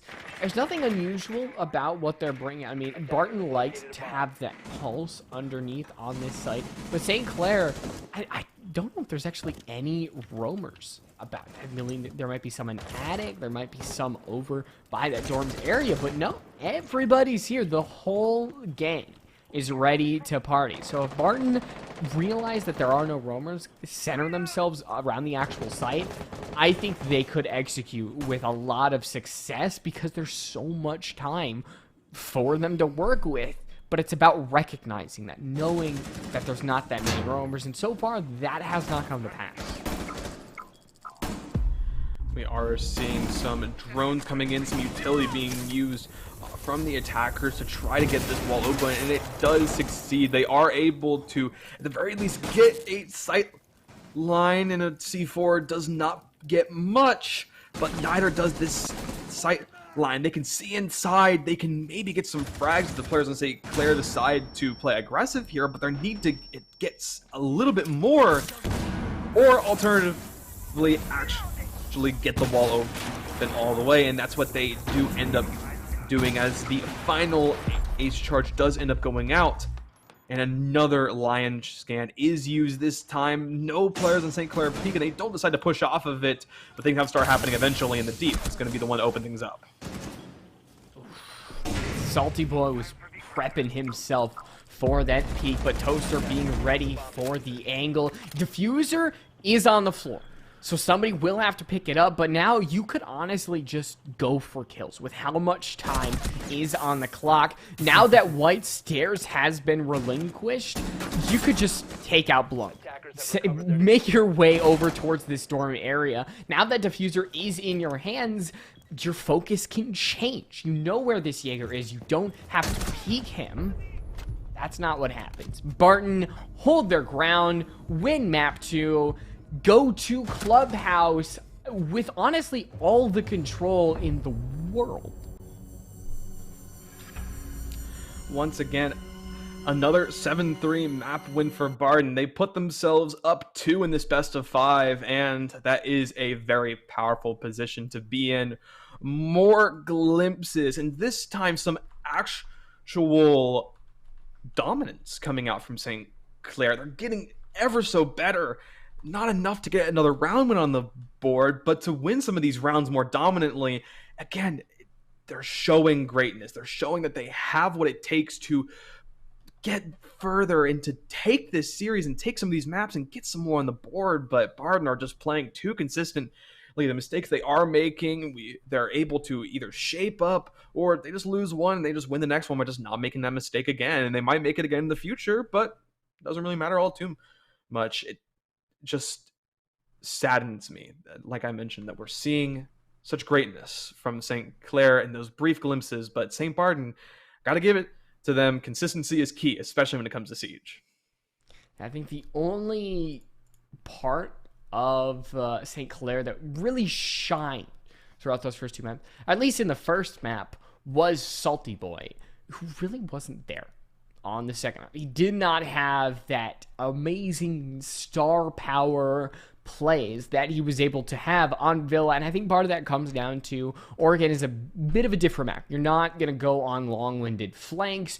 Maybe in very small choke points can you do that, but there just wasn't enough space for Salty Boy to work with, and he didn't really send himself on these quests to get the flank, so the only part that really was there for St. Clair was kind of suppressed in that second map. So we'll see if Clubhouse is any different. I know that Barton, they have everything they need going into this third map. I mean, round differential is on their side, kills on their side. It's all you want and more. As we head to a quicker, actually a little bit of an extended break in between these maps, we'll be right back, so make sure that you stay tuned for potentially the last map in this series.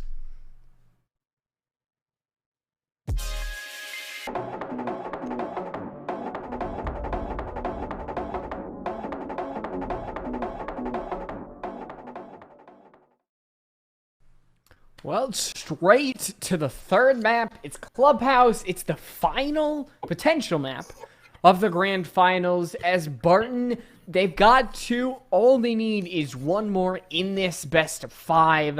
As we're getting through this ban phase, we're looking pretty normal with St. Clair still sticking to their OSA ban. I'm Light Rose, and joining me is Power of the Storm, and we're looking to power through this third map. I see. That was fun. I see what you did there. But yes, we're heading to very difficult. It was hilarious. Yes, we're heading to Clubhouse as our third map, as you mentioned, a map that can play pretty similarly in style to Oregon, but is a bit bigger of a map, is a bit more disconjointed. There's some areas that are kind of separate that have some connections that go different places, but it can be a bit all over the place. So the roam game could be just as strong as we saw on Villa, which is something that could suit specifically Salty Boy on the side of St. Clair, especially since they're playing on the defense first. But we did see quite a heavy roam game coming out from Barton, specifically J-Star on the previous map. So while we won't get to see J-Star clicking heads with the this time we will be seeing St. Clair potentially bringing that out as they head over to Gym and Bedroom as their first site. Not what you typically see as the first pick.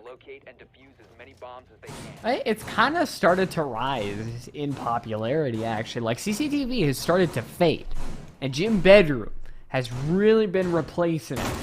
As, I mean, Castle has been a more popular operator. Teams know how to play more around him. You're still going to have to play around that bathroom area, which, surprisingly, the fact that there's a Mira in play, and the team's not wanting to put her on this side is a little surprising to me, because this is definitely a character that you can just kind of weasel her in, and it just makes everything better because you can hold bathrooms so well. But clearly St. Clair, they have other options. We are seeing the attacker repick coming out in full force. We didn't mention it before, but Barton completely changed up their operator line, because I'm assuming that they expected them to go over to, like we mentioned, CCTV or down to basement, and when they saw they're actually going Gym and Bedroom, just change all their operators around, which is a bit disappointing. There was a Capital that was being hovered. I was hoping we'd get to see that be brought up, but instead we're seeing another operator we don't see too often. That's the Ying, which is just going to make things a little bit difficult for St. Clair to effectively hold the site, especially if things get a bit hairy towards the end there. But also another operator don't see too often. We have seen a little bit, especially on that first map of Villa. My God. You can't scare Salty Archer like that. I think that was literally it. Like, deep hop down, Salty Archer went, a person, and shot him. I understand, and it happens sometimes. You mistake friend for foe. However, in this situation, that will hurt, because the Deep has been relegated to the bench in a lot of these rounds, and he will be sent to the bench in this one, not by an enemy, but by Salty Archer. I don't even remember the point I was making. That was hilarious. In any case, a minute 30 You're mentioning off the board. the Cali. Yeah. The Cali. Oh yeah, the Cali, yes. Well, the Cali's still left alive on the board. Potentially get some value here. Gonna make it easy to get that wall open. Unknown if they've done that so far, and they still have everyone to get the wall open. But considering that there are no more hard breach charges from the Thermite, I'm assuming it's open. If not, it's a bit interesting. But in any case, a pretty heavy CCTV push is going to be coming out here right now. So them pushing up aggressively into Cash. They spot one playing deep inside of Memo. However, they don't decide to really acknowledge them at all. Just kind of continue pushing forward and ignoring everything to go, as now we're seeing them slow down a little bit. Not a ton happening right now. The players on the side of St. Clair kind of readjusting their position, although now I say that they're exploding on the side with the Yings. And J-Star gets the first kill on the side of Barton. That is an actual kill, not onto their enemy. Actually goes prone, and Trungo, who is a new sub for St. Clair in this map, is not ready for what this Yana is going to bring. Is a third one lurking right around the corner. J-Star actually un-ADSs at the wrong time. Tries to peek again, but it is still St. Clair who come out on top. Kira gets one right in that one. What? I guess just caught sleeping in that engagement, as now I'm a Toaster looks the wrong way, and Zerky is right there to meet him with a shotgun blast to the face. So St. Clair, this is the first time they have started out with a round win, and it cannot come at a more opportune time, because getting a big lead in this map is, honestly, that is completely necessary for keeping this match alive. Especially when you start out on the defense first. Defense typically tends to be the side that is favored on Clubhouse. It can go both ways. We've seen that happen, but defense, like I said, typically is the preferred side, and so because of that, St. Clair getting as many rounds as they can on this offensive cap is going to be critical for them, like you mentioned, to stay in this series. And now, once again, not seeing the basement, which typically, if you were to ask me what is the most popular site on this map, I would say basement. We haven't seen that so far from St. Clair. Instead, we've opted for what can sometimes be the tertiary site, and now what is turning into the tertiary site, as you mentioned previously, over CCTV and Cash, where we're seeing it's a pretty similar operator lineup, but surprisingly, this is the first time we've seen Wamai been brought. 5 seconds to insertion. Yeah, no Jaeger here. Instead, it's going to be those constantly refreshing magnets. So if Barton bring frag grenades, which they aren't, so I think the lack of a Jaeger and instead having Wamai is going to be fine. The only thing you really have to worry about is going to be those Capital bolts and potentially those Zofia impacts. Otherwise, it's going to be business as usual. As Barton, they're actually opening up this garage. We'll see if they can catch anybody who's rotating in between the sites early on. But so far, it's just been business as usual. Barton getting open some of these walls with that ace and that thermite that allows them to kind of get a little bit more of an open floor plan. They have the secondary hard breaches along with Salsus, so they can do whatever they need to get any of these walls open. And, well, a little bit less of those hard breaches as Salty Archer is going to fall on the side of Barton.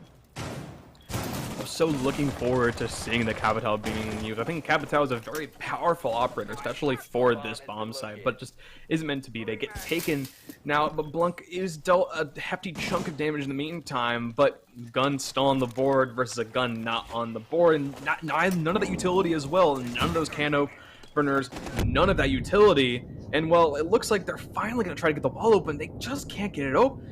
The impacts from the Zofia all wasted, as well as the stuns as well. The wall does not budge, and the attack from the side of Barton is stalling out significantly. Man advantage completely lost in their favor. Now the wall not open. It seems like they're just going to have to just jump in through these windows and just start fragging out, which is something that we've shown that they are capable of doing. And with some damage onto Kira, they're definitely setting themselves up for some easy kills in the future. But they need to get a little bit more going now. They can't stall out here, and it looks like that's what they're doing. A lot of time for Barton to theorize of what they want to do, but St. Clair have never been a team that just wavers away from a kind of Mexican standoff of who is going to be first. It's usually never St. Clair on the defense because they don't need to. Zerky has smoke canisters that he can throw out. There's 2 C4s that St. Clair can wait, hear that defuse go off, and just simply throw the plastic explosives. So Barton are stuck between a rock and a hard place, having to push a site that they know have people in it, but with no true way to clear them. We're now reaching the apex point as Dallos takes a gunfight. He does win the engagement out, and that could be the opener that Barton absolutely needs. It doesn't last long as Deep goes down, but this is still stabilizing for Barton. They're allowing Toaster to put down that diffuser, and with Blunk and Zerky still alive, can they take out the diffuser?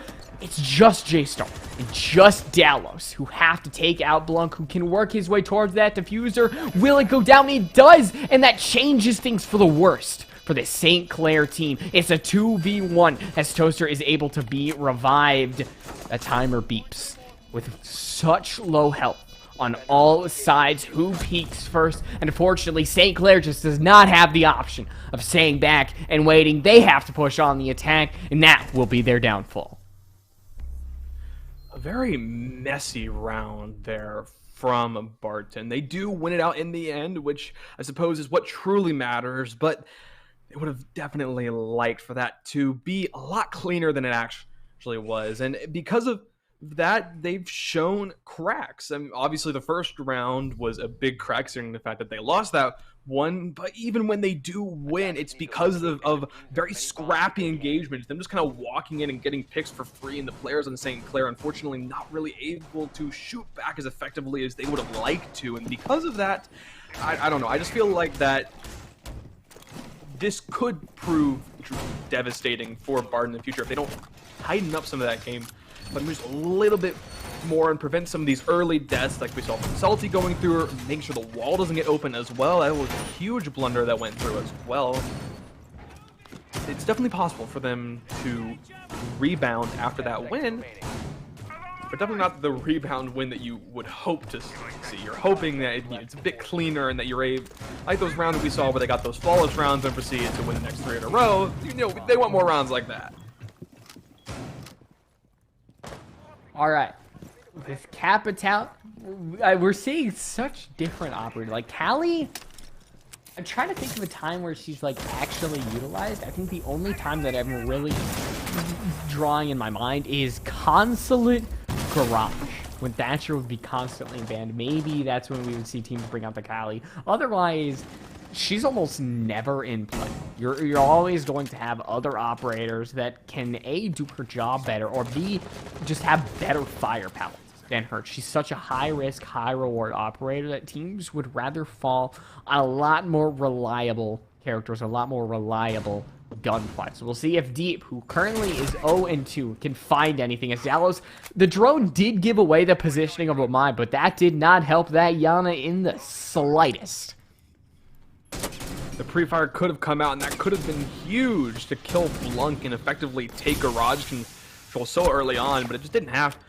But Salty, this time, they're going to be the one that swings, and they get that early kill, and now those fire bolts can potentially prove devastating as well. Those smoke bolts, just to block up a little bit of lines of sight, can prove useful as well, but it's mainly those fire bolts. Now, they've used both of the, or they've used all of them. Never mind, they have no more utility left. I'm not sure where they use the fire bolts, but in any case, they've gotten full control of Garage and these top rafters, and that's huge. Well, they lose it just as quickly, as unfortunately Salty goes down to Kira, but now they're going to be able to get that wall open. It's that spiral effect. Getting that one kill just opened things up more and more, and now Barton are in an amazing position to potentially win this one out. Barton, they're going to be able to regain that Raptors control, as nobody from St. Clair can effectively hold it. I mean, with the man count, Kira going on this flank, it's got a little bit of a slot machine type of play. It could yield wonders, or it could be a big reason why St. Clair aren't able to hold against this execution if Barton really want to hit the go button here. They do have the players, they have, honestly, the utility if they truly need, but they're not ready just yet. With the Raptors being controlled once again by the Spartan crew, the Deep has just taken time. Taken so much reconstructing effort to put holes through all these soft walls. I mean, there's a lot of bullets in the mag size of that bolt action rifle, and maybe it's for this reason. The Deep fighting that C4, taking it out, could be a huge play, and it is game sense, ladies and gentlemen. That is why it's important to have such good game sense. And there may have also been a drone down there as well, or maybe just heard the C4 Rippy toss, or maybe one of their teammates did and they were able to call it out. But either way, phenomenal job there for them to be able to not only get the C4, but also pick up the kill, and then the remaining players on Barton just walking on into sight and getting those frags as well. Unfortunately, Kira's flank on the bandit did not yield any fruit whatsoever, and well, now the lead is back in favor of Barton.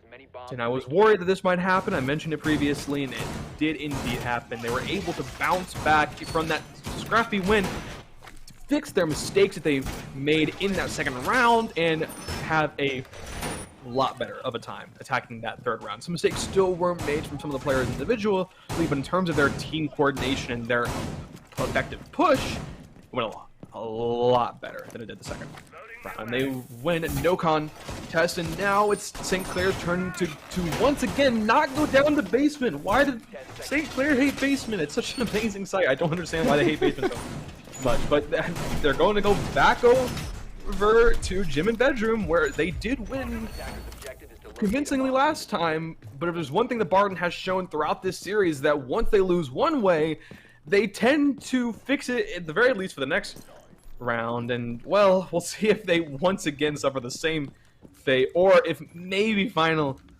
Barton can tie the game up once again. I mean, that first round did also start with a team kill onto the deep.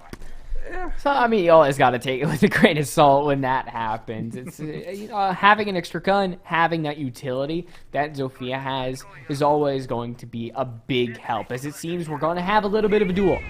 It's a bandit trick that is going to be up against a thermite breach. Usually, having Callie in there is actually a hindrance, which is why the deep going in there.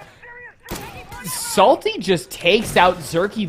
Don't know where the fuse charge was, and I guess the window, and Zerky just wasn't ready for it. So you lose your smoke off of the bat. This was the only site that St. Clair have won so far, and they already lose one of their most pivotal characters.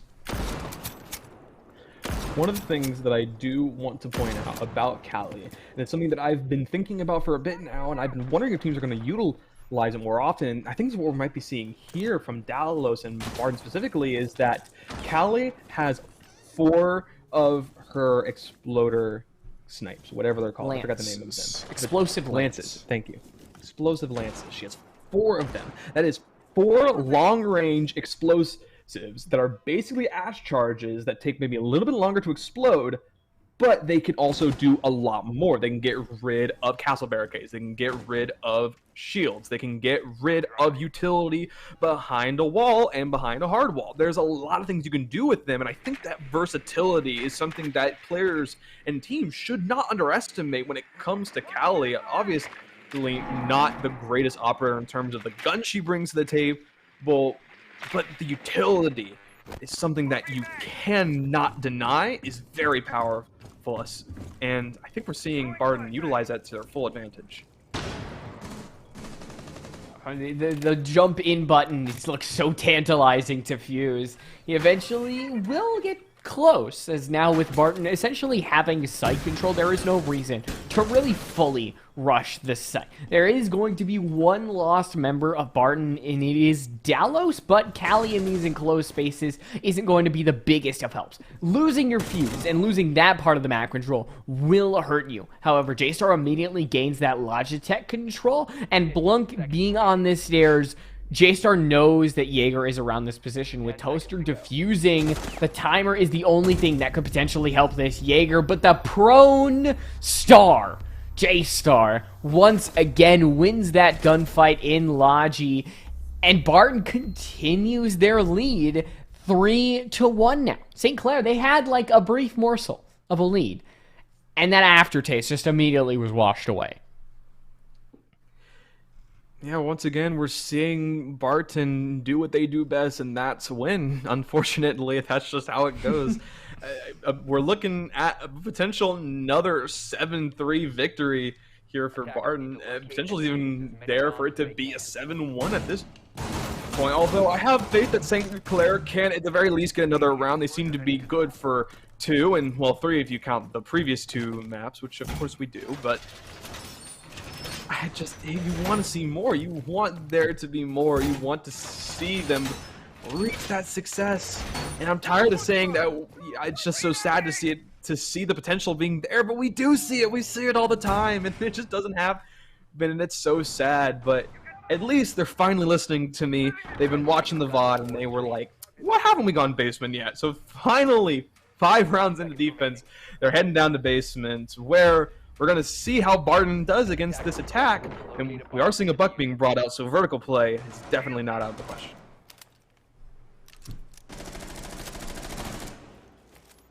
No fuse, unfortunately.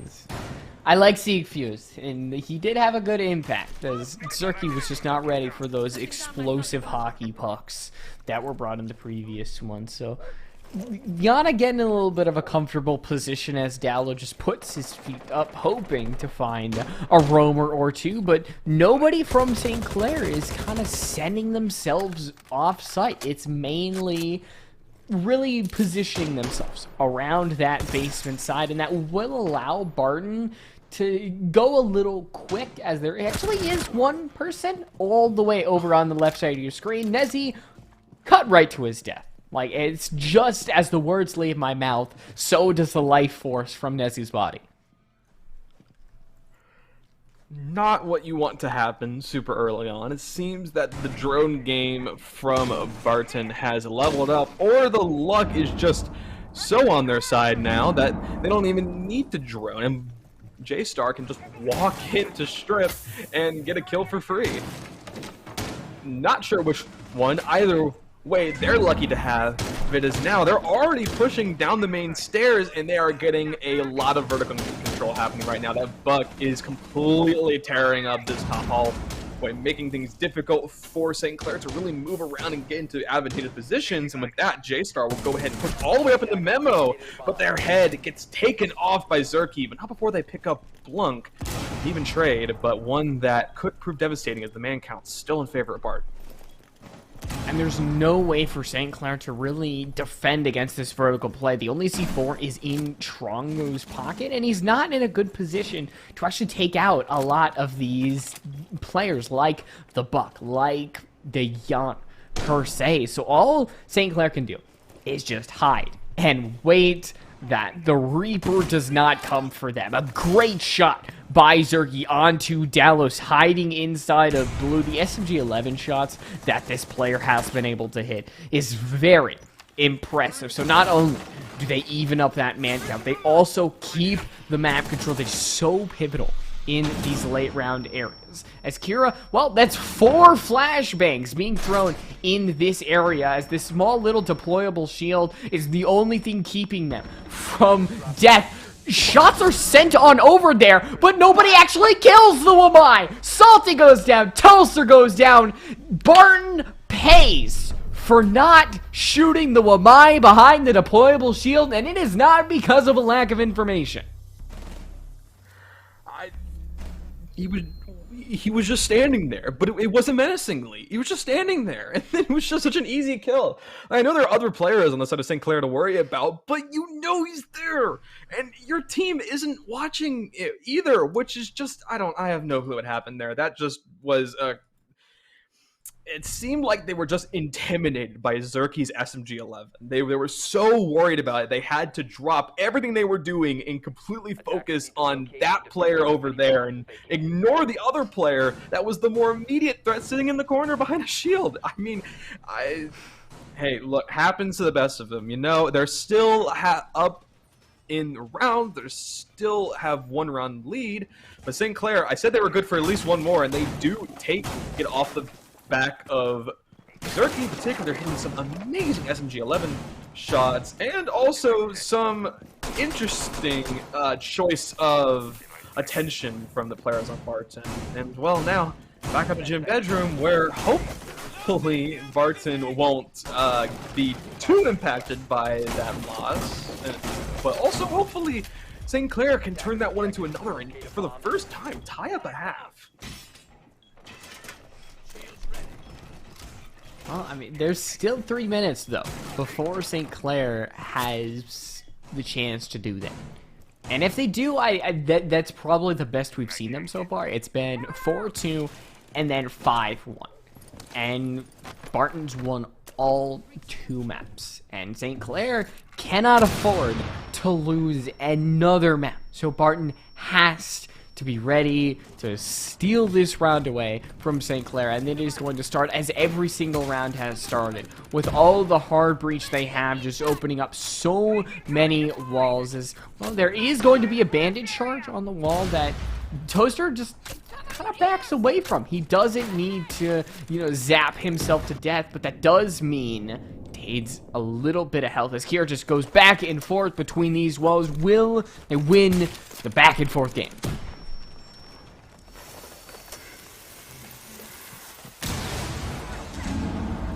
Well, chosen correctly there. Yeah, the wall finally does get open, but they use all of the explosive lances, all of the utility from Zofia, and, well, obviously one thermite charge to do so. And the wall, and also a lot of time. That is something very important to note, is that it took them a lot longer than they would have liked to get that open. So now, while they do have plenty of time to rotate and get into better positions to effectively do a double-pronged push, all that utility gone, I mean, that's not something you want to see happen. happen right there. And so it's just going to come down to the gunplay of players like J-Star, who drop in, immediately get one. Deep follows up with one as well. Make that two for J-Star, as there are in the secret cache. And, well, now things slow down just a little bit. Only 2 players left on the side of St. Clair. Seems like this round might just be Barton's way to go. You say that, and then Deep falls. I was gonna say maybe it'll shift the way of the defense, but I think you might be onto the right track. As Trongo with the C4 is going to be a little late in throwing it, and it doesn't even hit anything in the end. So with the SMG-11, Trongo is going to charge through construction with a lot of hope in his eyes. Maybe a little misguided confidence, but it's not going to be enough, as Barton do get that 4-2 split that they're probably looking for, that just continues their eventual path towards what we seem to be on ever since Barton has just started to take command of this entire match. That Barton seeming to be, with 3 rounds away, that potential victory is theirs. Huge shout out to Trongo, the sub coming in for map 3. Unfortunately, didn't have the greatest first half, only got 1 kill at the end there, but mad respect for them to coming into a situation that isn't the greatest. Obviously, being down 2 in the grand finals isn't a situation that anyone wants to be in, but so far they have done a good job as mainly the support player for the players on the side of St. Clair, but now it's their turn to attack along with the rest of St. Clair, as they're going to have to deal with the defense coming out from Barton as they head upstairs to CCTV being cache, where they're bringing in now an operator we haven't seen so far. We're just seeing so many new operators on this map in particular, and that's going to be the Doc coming out here. Solus as well, we've seen a little bit mainly from J-Star, who we see playing them once again, but that Doc can be a very powerful pick, especially with the scope on the MP5, and the amount of healing that he can do can be almost unrivaled unless you are resetting Thunderbird canisters constantly, which, you know, can happen.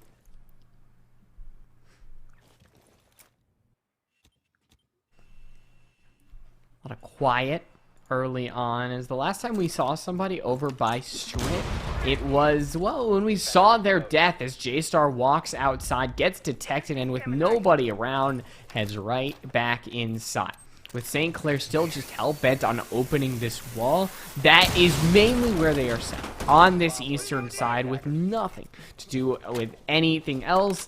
It's mainly just going to be about centering on Raptor, centering on potentially Stock, and with so much time at the helm, you would expect St. Clair to potentially be ready to attack this head-on.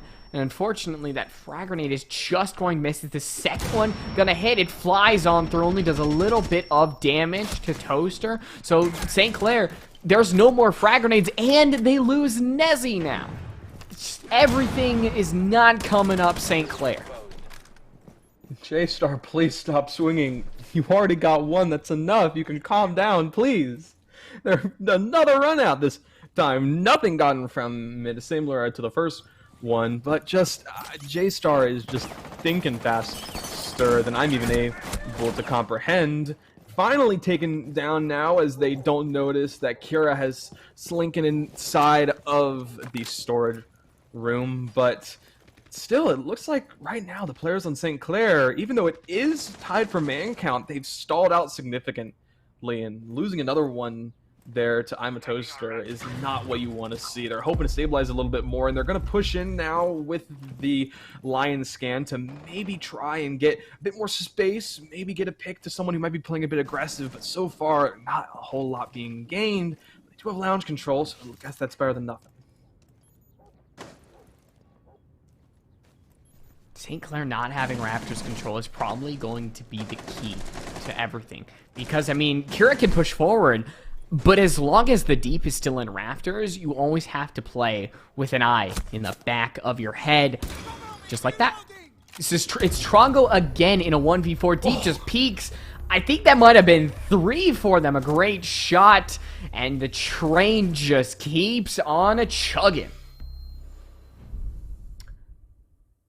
I mean, Not exactly the what I expected to see from Doc. Typically, Doc plays a bit more of an anchor heavy in the sight, or maybe you can do a little bit of a cheeky roam, but typically you don't see them holding rafters. Typically, you don't see Doc at all, but the recent changes have brought them into the meta just a little bit more, and we're seeing that despite all the nerfs the MP5 has seen over the years, as long as you click heads, that really matters, and taking advantage of that powerful long-range scope to just completely shut down the attack coming in there. An amazing 3K for Barton, and once again, they're sitting at 5-2. Now, if I had to make a prediction based on what we saw from the last few rounds, or excuse me, last few maps, St. Clair either win this one or they win the next one. And then at that point, it's Barton's show all the way, baby. I have no doubts in my mind that Barton are going to win this. I hope that St. Clair are able to get more rounds and show up just a little bit more, but unfortunately, Barton have just been rolling on through, and it only seems like it's their own mistakes and some flawless play from St. Clair that can actually stop them. And, I mean, St. Clair has looked good in areas, but you can't say they've played flawless, and I think that is the difference between it, is that so far with the way Barton's been able to play, St. Clair has had to play flawless, and they just have not. Well, with a 5v2 difference between these two teams, Barton continues to go on these operators that are kind of sent around the map. J-Star 14-5 continues to spread mischief throughout the entire German clubhouse. The Deep as well on the vigil gets 2 somehow. Up above almost the exact same time. He doesn't live much longer than that, but his impact has been felt, and it could be more than enough with Dallas alive, with J-Star as well. You always got to mention J-Star. What can St. Clair do in this situation? Well, J-Star isn't alive for much longer, as Blunk is the one to take their head off, but the Deep did a little bit more than just get 2 frags there. They also got the Habana. The only way that St. Clair can get this hatch open, and it wasn't opened. Now they don't have to worry about the hatch at all. They can play deep inside of Armory if they want. There's not much they can do about it, especially because of the fact that the other kill they got was the sledge.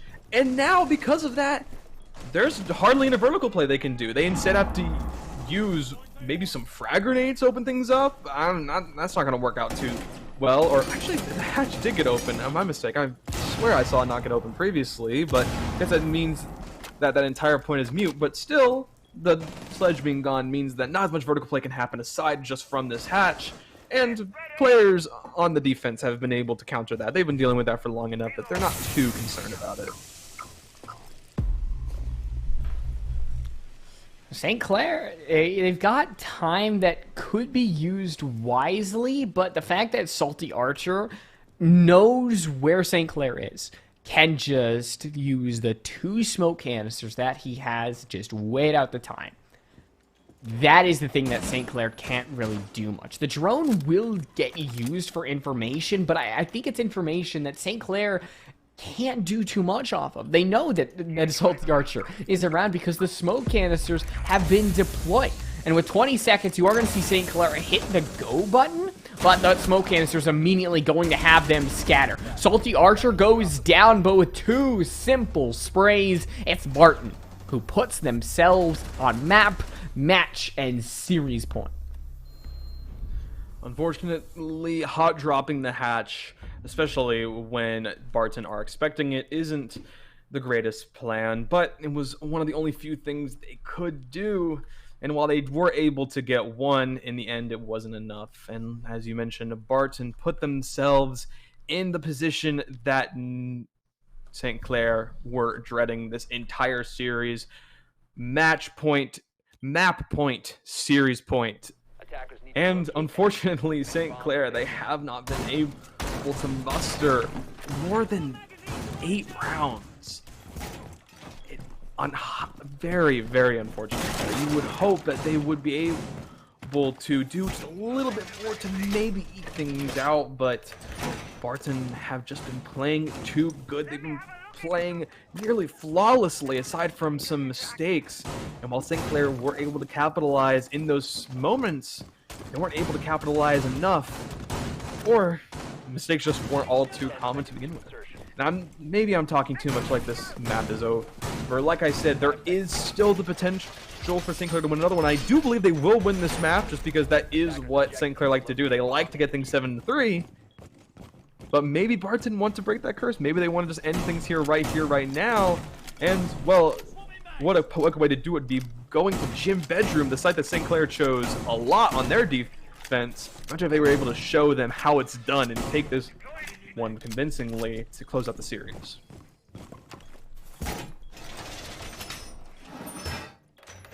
Convincing is probably in the best way to describe this match, this entire series, because St. Clair, I think was it 3 or 4 in that first map, because that is the most that St. Clair has been able to put up so far. We haven't seen close to overtime. We haven't seen a max regulation game. It has just been Barton through and through in every sense of the word. Kira does spot the deep, can't do anything about it. That jiggle peek can be effective at times, and it is effective right here, right now. So St. Clair lose a player that could be a way to deal with the mirror window that Toaster has.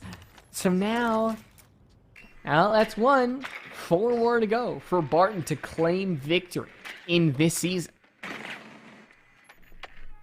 A minute and 30 seconds in, and while the walls are open for the push to come in from the players on the side of St. Clair, losing one man certainly is huge. And there are no nades on the board either, although Zerky is going to be able to get J-Star, the top frag, off the board for Barton. That's certainly not who you wanted to see go down, but, you know, a kill is a kill, and the man advantage is back in dead even. And as I say that, Nezzy is going to get one onto the deep, getting the refrag for their teammate in a very similar position. And now they're going to start making their way towards CCTV and start pushing in and pressuring these players that are playing over in Memo and Construction. But again, another kill comes out. This time, it's Blunk that's going down. The Lion Skin's not going to be able to come out anymore. Just a lot of back and forth. We're dead even once again, but the time, they got to start making a push now, and it feels like they haven't cleared enough utility to really make it happen.